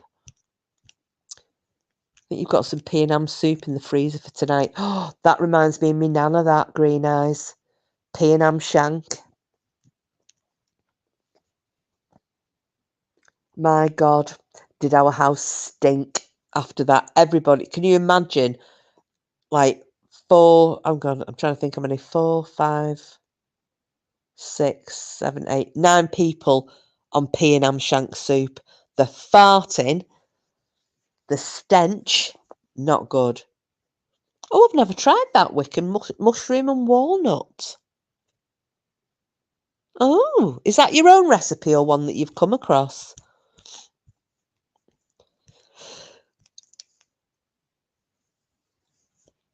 How's the squirrels? Oh, have you got squiggles, Wiccan?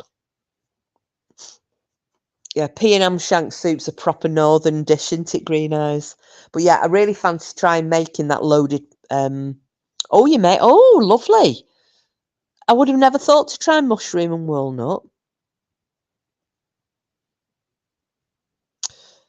It is freed. It is very good to batch. And that's exactly what I've done, but I've got 0 room left in my freezer now. So whatever else I cook, I'm going to have to kind of hope it doesn't go off in the fridge. Last night, guess what I cooked? Which Brian will appreciate because obviously Billy's lost his wife, and you know what our fellas are like. Not eating. So I said I'd make sure he was eating. I took him some chicken soup down today. Last night though, haggis. I had haggis in the freezer, so I took it out and I took it out on Thursday and I cooked it yesterday. And it was I did it with caramelized onions, and I cut the biggest pan of clapshot you've ever seen in your life.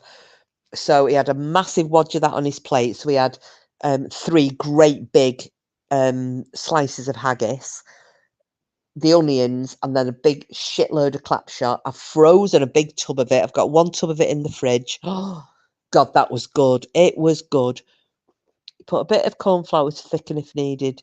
2 filling with potato for me. Oh, gonna put bacon joint in, lentil or split pea soup, and plenty of veg stock cubes and chicken stock. Yes, Barbara.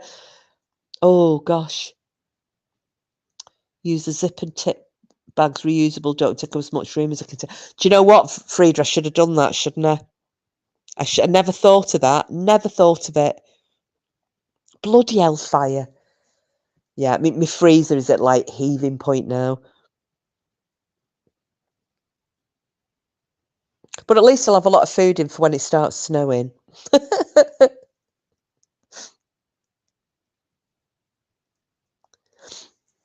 Anyway, Wiccan, are you, I mean, I know Lady Witch was going to do it. Are you all set for casting a curse? Oh, no. Nobody said that one, Lisa Marie. We'll put that one up. Texas.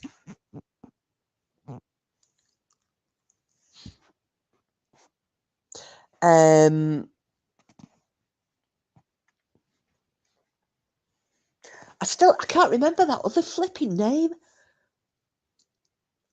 Oh God. It's just escaped me.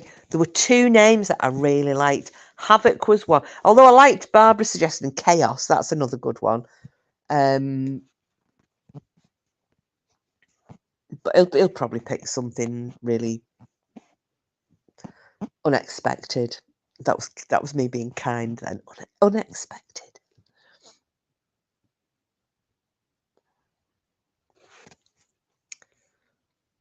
Let's see if I've missed anything.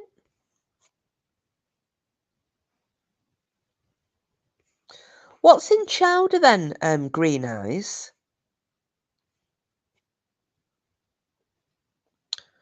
Brian the cat. I think my two cats, the Fat Stan and Ugly Bob, they were the best names ever. One of my friends, he had two cats called Ronnie and Reggie. We had, oh God, some of my friends, they've got real gallows humour. So we had Ronnie and Reggie. That was Neil's. And then little Dave. Have you ever noticed anyone called Dave? It's never just Dave, is it? It's either Big Dave, Dirty Dave, Little Dave. It's never just Dave. Well, anyway, Little Dave. So he had what was the Westcott? Fred and Rose. They were his cats. We had a friend of his who I kind of only knew through him. They weren't my friend. I think they just had this thing going around when they were all getting cats and calling them the most offensive names they ever could. There was Ian and Myra. That was his friend's cats. But yeah, because we used to laugh about Ronnie and Reggie with Neil. But yeah, when... Also, I wouldn't like all of that great with scallops. I don't like seafood, shellfish. Oh, Spitfire. Oh, that's a good name. That's a good name. I wonder. Do you think maybe? You see, I think like I would like to call a cat Odin. I think Odin would be quite a good name for a cat. Not Thor, but yeah, Odin or maybe something like Ragnar. But you see, it's me. I'm into me Viking stuff. He's not, so it would probably be something. I don't know, maybe something. Yeah, see, I like Odin, Brian. I think it's a good name. Make him prawn tom yum. Oh, sweet hot and sour Thai soup. Oh, right. That sounds good. A boss I work for called the family cat cooking fat. A bit of northern cockney slang for something else. Oh, right. Oh, and you had Odie the duck. Let me highlight that one. Oh, one of you. Oh, right. I didn't know that, Brian. You see, my dad's got them all called after the Norse gods as well.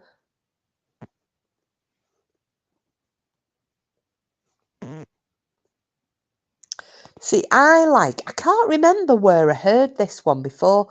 Like an old name. I think it was. What?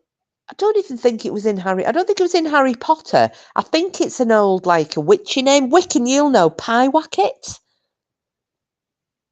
That's a cat, isn't it? Pyewacket, I think. And I don't know where the name comes from, but or it might. Yeah.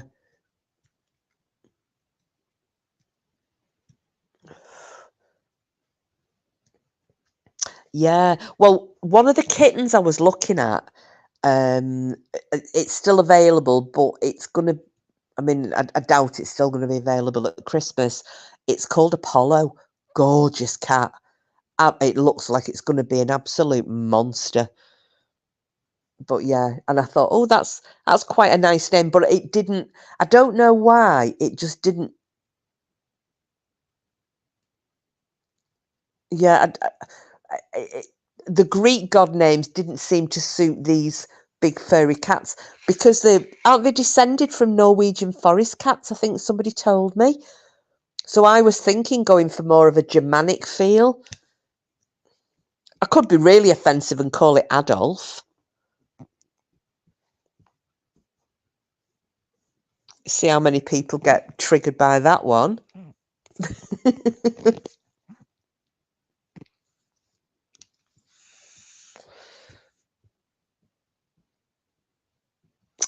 Yeah, maybe a Roman um, emperor like Nero. No, Nero I think would be for a black cat.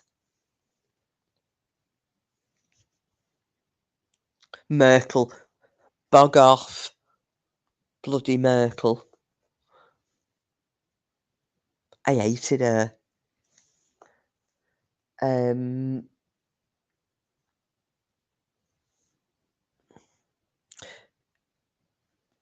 you see, the German bit as well is because of the Germanic. Oh, hang on.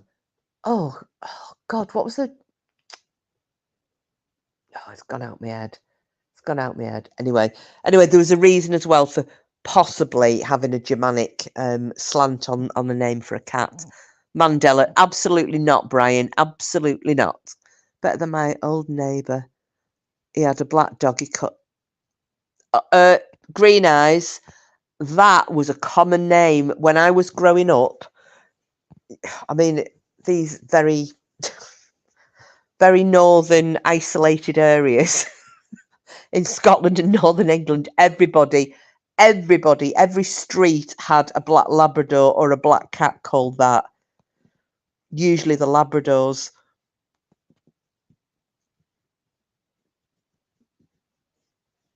30 years ago. Well, that's it. You probably get away with it then, but yeah. I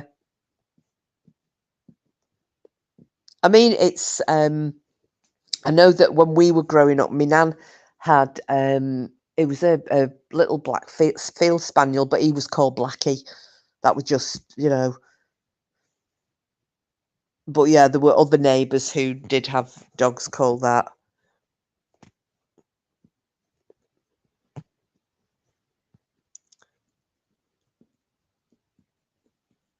Nella's brother-in-law had a dog with the same name. Yeah, I mean, I'm not talking 30 years ago. I'm not talking that long ago. But I think these isolated communities catch up with the rest of the world a lot. It takes them a lot longer to catch up. You see, one of my friends is Finnish, and Finland, I don't know if any of you've ever been. Finland is the happiest place on the planet. They have got the happiest people on the planet. Everybody's happy in Finland. It's won the award as the happiest country in the world, God knows how many years running, right? And they're not offensive people, but they're so far behind the rest of the world, or they were, with as regards political correctness. And we were having we had a meeting about race relations in work, and it was talking about how to make, because at the moment we've got a girl who has come over from Nigeria. Is it Nigeria? Yeah, it is Nigeria. Keep getting them mixed up. She is a graduate, so she's working with us at the moment. So she's over from Nigeria on this graduates program, and so when we knew about this, we were all trying to, how do you make people feel, how do you make things more inclusive? And it was silly things that I would have never thought about. Like, I had the team meeting here at the house. She didn't come.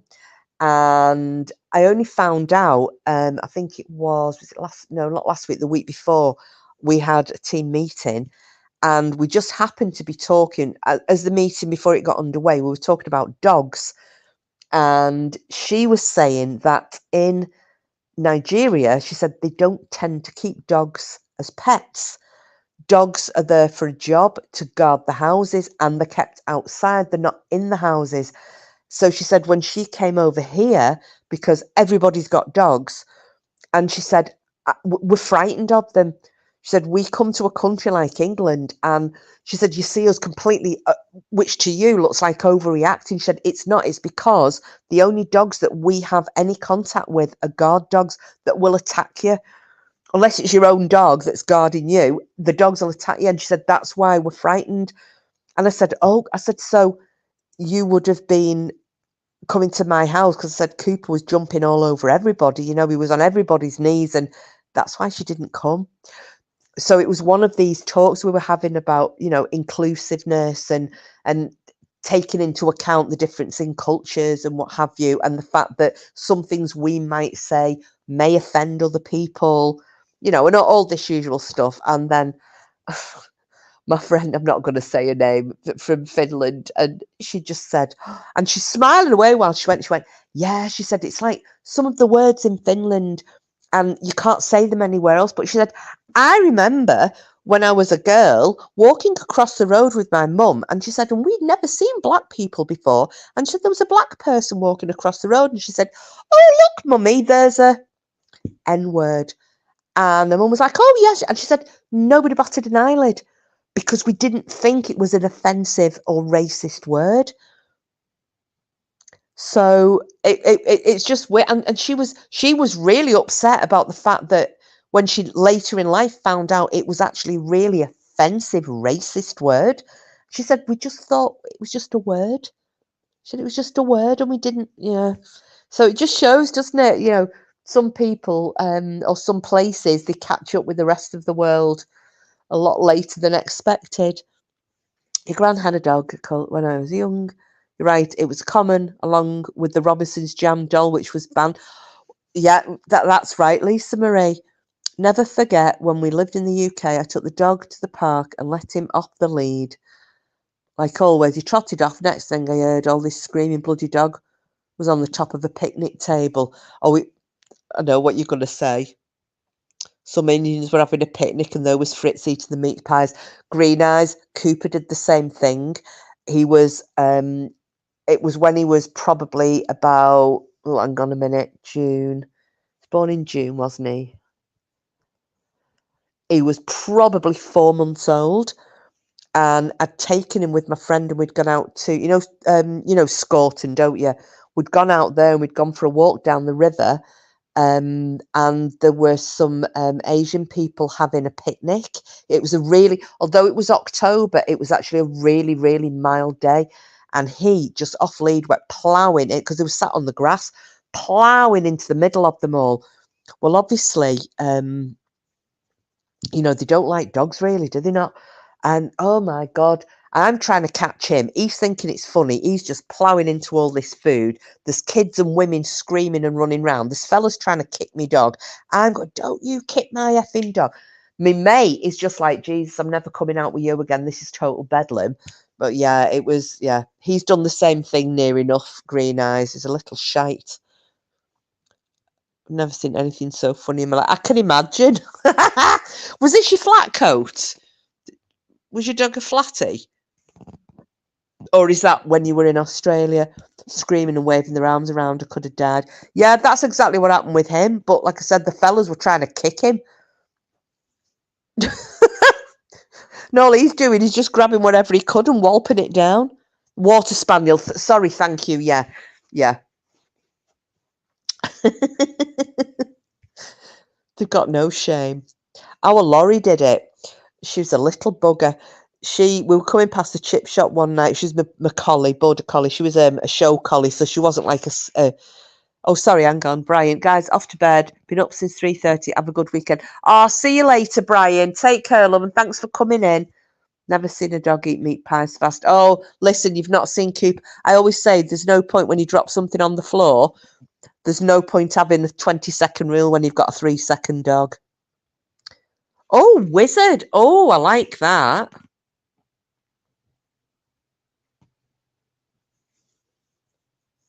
I like that for a name. I forgot what I was just saying then. I got totally distracted. Like, tell me something new. Gosh, we've been on for 2 hours already. Wow.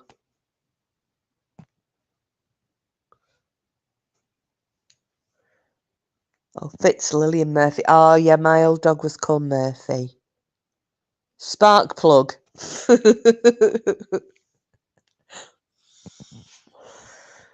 I can't even think. He'll call it something really, really weird. Guaranteed it'll be really weird, whatever it is.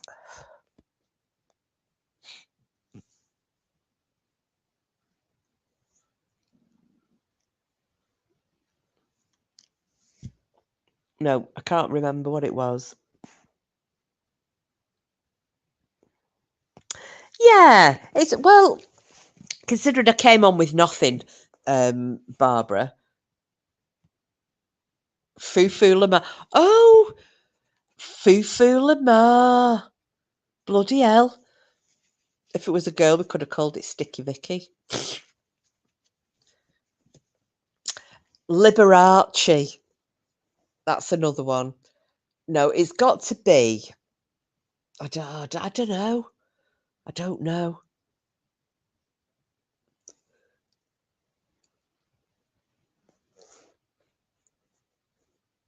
Yeah, remember Foo Lamar.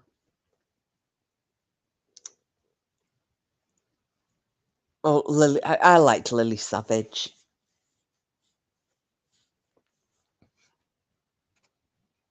I like the drag queens. They always make me laugh.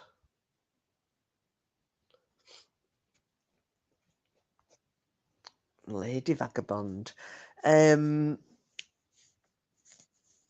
I've still got to sort out doing this Purple Aki live as well. I was just like, because I wasn't well this week though. I thought, oh, do you know what? I can't be bothered. I just didn't have it in me.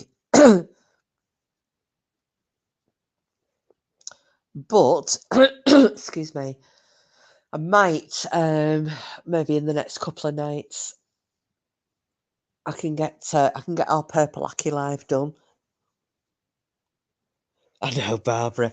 Do you know, it just made me laugh. And when I went into Danny After Dark's live, and I only popped in because I said, "Oh, I'm just, I'm on the way. I'm gonna go to the gym, but I'm listening in."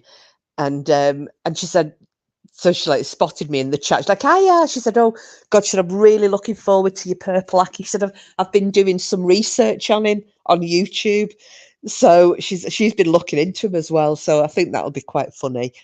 But I lost the plot when I was on that live. I just laughed at the most inappropriate moment. I shouldn't have laughed, and I wasn't laughing about the young lad that died. It just the whole bizarre conversation surrounding Purple Aki just made me laugh. Anyway, well, I think I'm probably going to have to wind it up, guys and gals, because I'm losing my voice a bit. I think I'm not as over the COVID as I thought I was, but Um, I've not been as bad. I didn't think I'd last this long. I was only going to come on for maybe 45 minutes, so two and 2.25 hours isn't that bad. But thank you all for the suggestions for kitty cats, and for keeping me company as well. It's been really nice just having a bit of a catch up. I think I'll now go and watch some Purple Aki stuff so I can get all my facts and my figures ready for you all. Oh, night green eyes, love. 29 degrees green eyes. I hope you cuddless you all night. Oh, thank you, Barbara. That's really kind, love. That's really kind. Well, and take care with the rest of your packing, green eyes. I hope you managed to get it done. And thanks for coming in, sweetheart. And thank you, Barbara and Janet. Stay safe, everyone. Good to see you all. Yes, you too, Janet, love. Thank you. I might put some more videos up. We'll have a dip in the pool. Oh, yeah, go on. Have a bloody dip in your bloody pool. Just brag away. Might do a little bit of warbling. I'm trying to strengthen my vocal cords. I'm not doing great, but you'll never guess what my next attempt's going to be.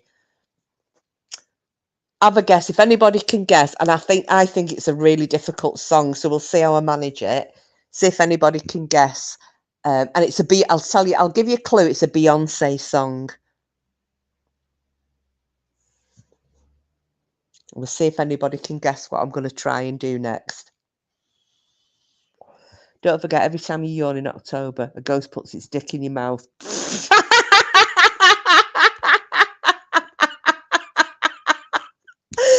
I love it.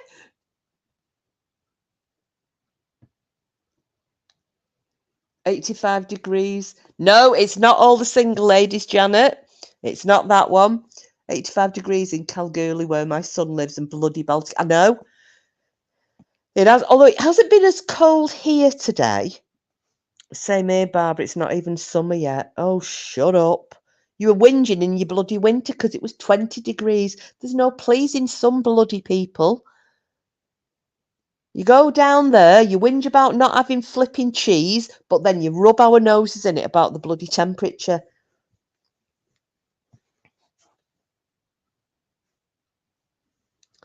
Thought you... Greg.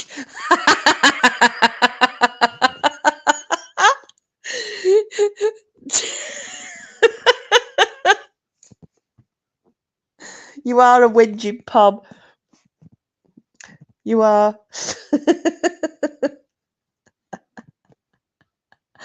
No, it's not If I Were a Boy. I'm going to try, I'll tell you because you can go through them all. Love on Top. That's what I'm going to try and do. I'll probably herniate myself or something, but I'm going to have a go because I'm trying to hit top notes. Yeah, still spring in Oz. Makes me sick. Was there at the end of February and all of March. Was about 40 degrees nearly every day. God, Green Eye says, every time you yawn, you will think of me now. No, I'll have to think of a sexy ghost. Who's a sexy ghost? Who wouldn't have mind a sexy ghost coming and dropping it in my mouth?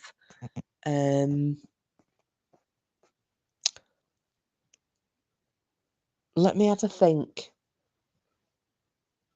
Who's dead who was sexy? Help me out here. I'm trying to think who's ghost dick I wouldn't mind. Oh, Sean Connery. Now, see, Sean Connery could offer me a tea bag anytime he liked. Who else? We need another dead one. I can't think of that. No, Gerard Butler's still alive, Green Eyes. I'm trying to think. Oh, Gerard Butler could come and offer me that all day long. But I'm trying to think of who's dead. Because you said it's when you yawn, it's the ghost sticks its dick in your mouth. So I'm thinking of sexy dead people. So Sean Connery was sexy, wasn't he? Yes, stop trying to kill off me, Gerard, you bitch. Will do, Green Eyes. Probably the next 2 years, I think. Always go to Perth for a good few days as well. Took me to Bali for a week. Oh, yeah, I remember you going to Bali, Barbara, you lucky bugger. Because you messaged us while you were out there, didn't you? I was going to say Liam Neeson, but Liam Neeson's not dead either, is he not? Oh, I can't think.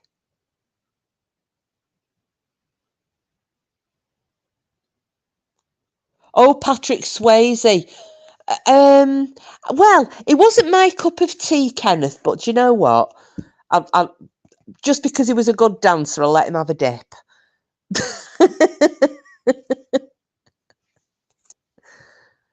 We'll be up in Cairns, so you can come up and stay. Oh, yeah, you're building a... Yeah, Green Eyes and Johnny are building their own home. I'm going to come and see you as well.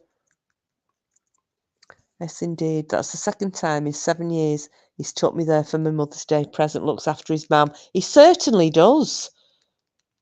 He was watching Gerard in Phantom of the Opera. His voice... Well... I still love Gerard in P.S. I Love You, even though his Irish accent is awful. It's fucking bollical. But I love that film. I know, Greg, I think we should all go for a housewarming. What do you reckon? I think that would be a good idea. Housewarming at Green Eyes is because it's not that far for you, Greg, is it? It's not like us lot going. Lee Van Cleef. Who's? I know that name, Lee Van Cleef. Why do I know him? Who's Lee Van Cleef? Oh, cocktails round. Oh no, I know who Lee Van Cleef. He's Oh, wasn't he in The Good, the Bad, and the Ugly? Is that the one, or am I thinking of somebody else? Cowboy films, cowboy. Yeah, it's who I was thinking of, isn't it?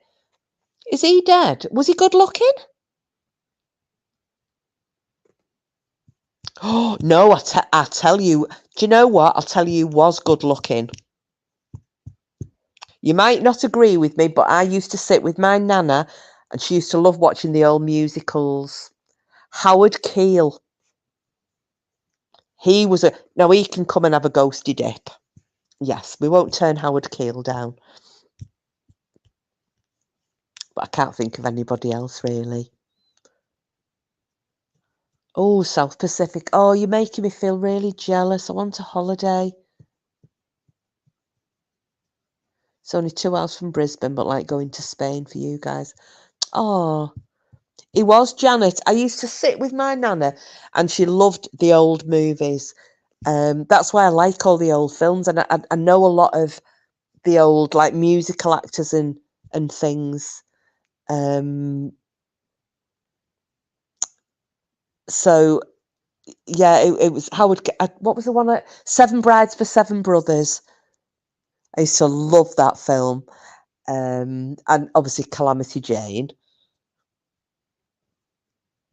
But yeah, yeah, just loved all those old films. Brokeback Mount. What's Brokeback Mount? Oh, what's his name? Yeah. Oh, what's his bloody name? Who's dead? Who was in A Knight's Tale? Ah, I can't remember his name, Greg. And obviously it's not Jake, it's the other one, isn't it? What the flipping heck was his name?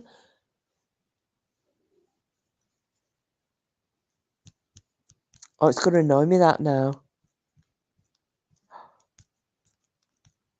Oh, Paint Your Wagon. Yeah, do you remember we were talking about that Wandering Star, weren't we, Frida? Said my granddad always used to sing it to me. I was born under a wandering star. What was this? Lee Marvin, that were him. I'm trying to think who that flipping fella was in Brokeback Mountain that Greg's just said. Heath Ledger, thank you, Janet. Yeah, Heath Ledger can have a ghosty dip. Oh, Paul, what's his name? Out of the Fast and Fury, Paul Walker. Oh, he was a good looking one as well. Oh, yeah. Oh, I'll have Heath Ledger and Paul Walker, thank you very much, out of The Deceased. Yes, and Howard Keel, so long as he looks like a young man in it. He's not an old codger, like when he died.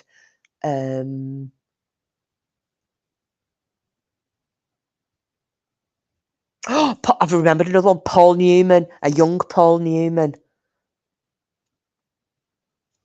Oh, I'm remembering them all now. Now I'm going back into the older actors. I'm remembering them all. Your mum will probably come around the same time too. She's 85, so might be her last trip. God, is your mum 85 now? Green eyes. Thing is, though, one of my neighbours on one side is 85, and my neighbour on the other side, these are the men, is 86. The wives are both in the 70s. But yeah, and they're running round like Billy Whip. It's like it's out these days, is it? Oh yeah, Telly Savalas. I quite like Telly Savalas.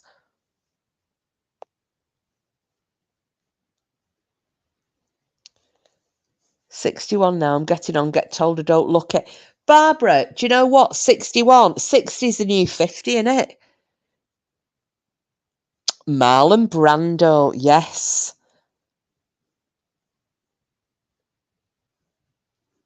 Oh, Greg, man, your mum will be 85 soon. Wow. Well,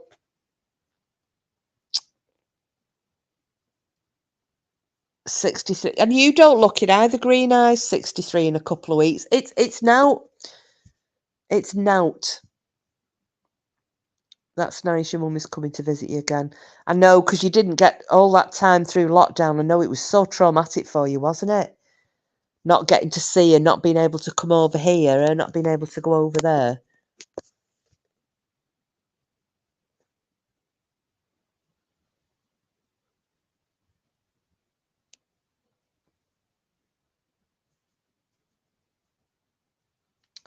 What?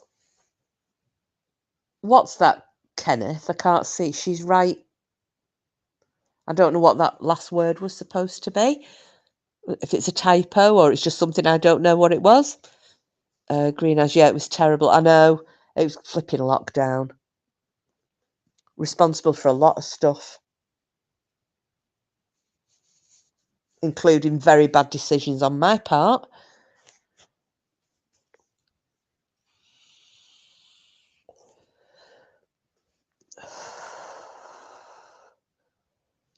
In her youth, young at heart kiss, I'm like a big kid that never grew up, always game for a laugh.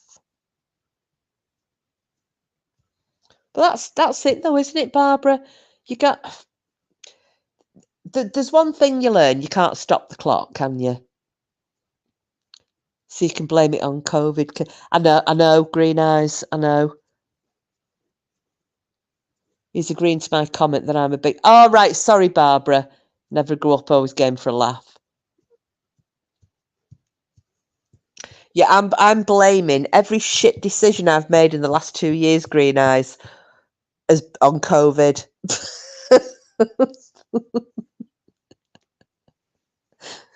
Oh dear me. Yeah, that bloody COVID, it's got a lot to answer for.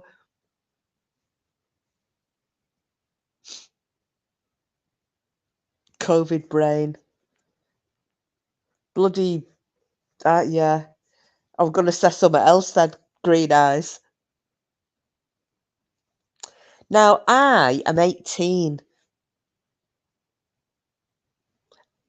I'm 18. No, well, I never got it up to. What I'm saying is, COVID itself, the actual COVID, the lockdown. I'm blaming COVID on a lot of bad mistakes, very poor choices, very stupid choices. Blamed on the fact that, like, for 2 years we didn't have a social life, to effect. So. Yeah, so like I said, COVID, it's got a lot to answer for, and it's to blame for a lot of stuff. We live and learn, love it. Yes, we do, Green Eyes. We do indeed live and learn. Where I've been sick with this shite cold I'm not smoking, and it's really not bothering me, not smoking, so hopefully I'll quit. Well, Greg, man, I am coming up to my 2 years without a cig on New Year's Eve. It'll be 2 years for me.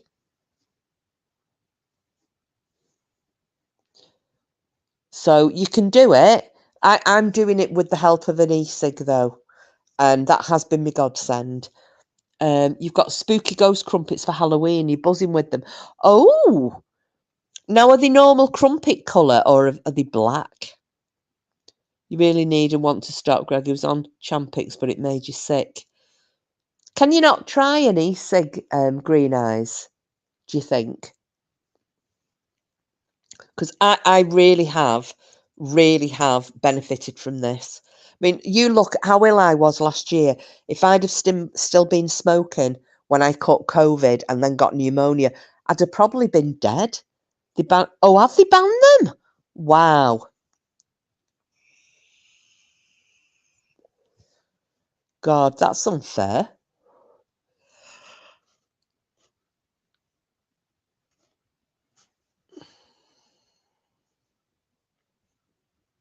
No, it has been a lifesaver for me.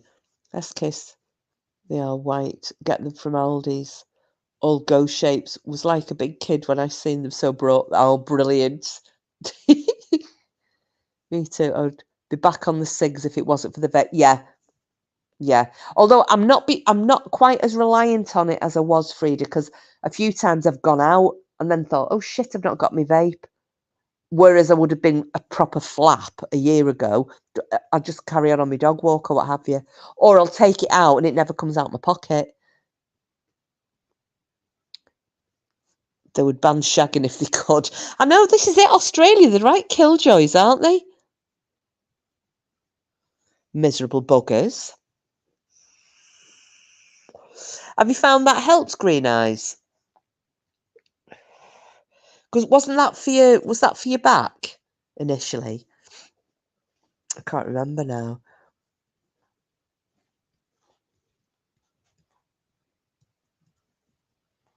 Or if you can hear a noise, it's the dog snoring. He's doing a floki. Supposed to be banning vapes here next year, because are they? See, I don't watch the news, Barbara. I can't be bothered. I did this when my brothers were in the Second Gulf War, and because every day there was something on the news about British soldier killed, British soldiers killed, I stopped watching the news, because the minute I heard that, I then couldn't sleep, thinking that it was one of my brothers and they couldn't get through to me by phone. So I couldn't go to sleep, and it did me wrong. So I just stopped watching the news.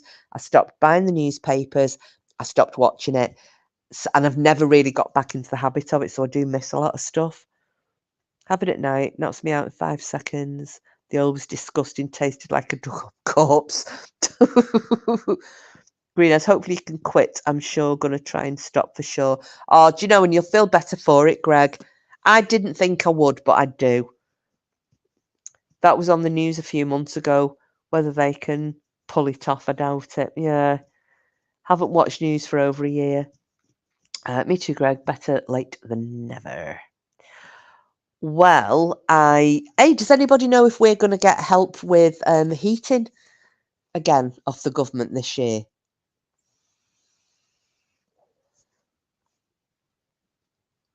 I could bloody do with it, seeing as how all my savings have gone on that damn car. I'm still waiting to hear back because I've reported the guy, who did the MOT on it. I've reported him to the DVSA, got in touch with Trading Standards and also the Motor Ombudsman. I'm going to try and sue for that it's nearly £1,900 back.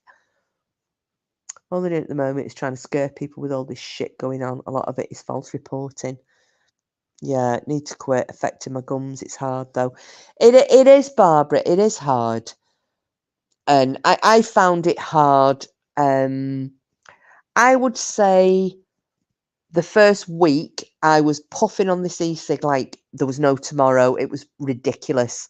It was like manic, and then the next thing I thought about it, I'd been like 6 weeks, and then I was like 3 months.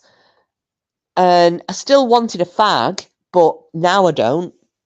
Now I do not want a fag at all. People smoking near me, and I'm thinking, ugh. They were showing photos of what was meant to be Gaza. The photos were 3 years old from another place.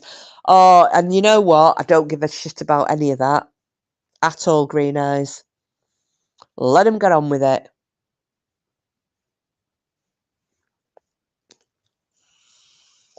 It's like what happened with 9/11.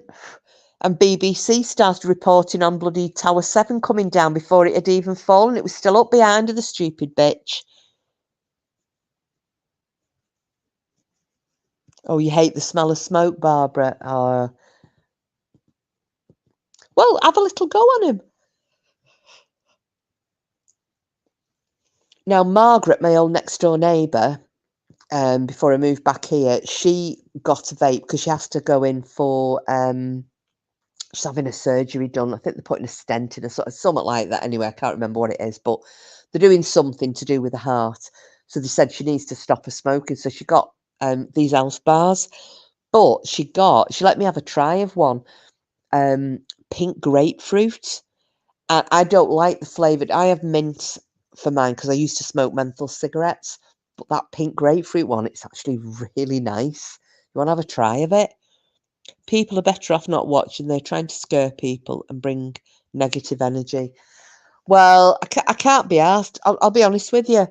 I can't be asked. I think Israel has got the fingers in so many effing pies. It's so they can get on with it, and Palestine can get on with it. I don't give a shit about them either. Let them wipe each other out. Crack on. Doesn't smell. Really notice the smell of smoke. Only have to stop. Yeah, I'm like that now, Frieda. I do notice it. I do like them, but then crave a cig after a while. If I tried vaping instead of smoking, the dentist said vaping still causes gum disease. No, yeah, it does. You just have to think about your lungs. It's you can live without your teeth. You can't live without your lungs. They're stopping the flavoured ones here as they want to. Yeah, well, that's what they did. I mean, most kids over here, kids are vaping who've never even smoked Green Eyes. It's become like a new fashion thing with school kids. Can't believe what they show on any news network. Do you know which one I actually would? I couldn't believe it, Greg, because we watch Sky News in the UK. They're as biased and fake as all holy hell. They're the worst agency. Well, the BBC are probably the worst, but Sky News. However, Sky News Australia, totally different kettle of fish. They don't give zero Fs. They say it how it is. They tell the truth. They call out people. So Sky News Australia, I will, if I have to watch a news station, it would probably be them. I think it's worse for the elderly. They believe everything the press says. It's yes, yeah, you're right. Green Eyes, my auntie's the same. I keep having to say to her, don't believe everything that you hear or read. Yeah, well, got COPD as well. Lucky though, mine's not got any worse in 7 years. Mine's mild compared to people I know with it. I know one girl with it, Barbara, but she smokes like a chimney. Yeah, exactly, Greg. They're all controlled by the Rothschild. Yes, Green Eyes. Yes, they are. Yeah, Sky News. Yeah, Sky News in the UK. Don't trust a word they say, Greg. But Sky News Australia, yeah, they're all right. Yeah, they do call them out over here on Sky News. Yeah, I think they're great, Green Eyes. But it's so funny. They're the same franchise, the same mother company, but yet they don't toe the line in Australia like they do over here. Because yeah, Sky News over here, it's a solid left wing bias. So yeah, totally ridiculous.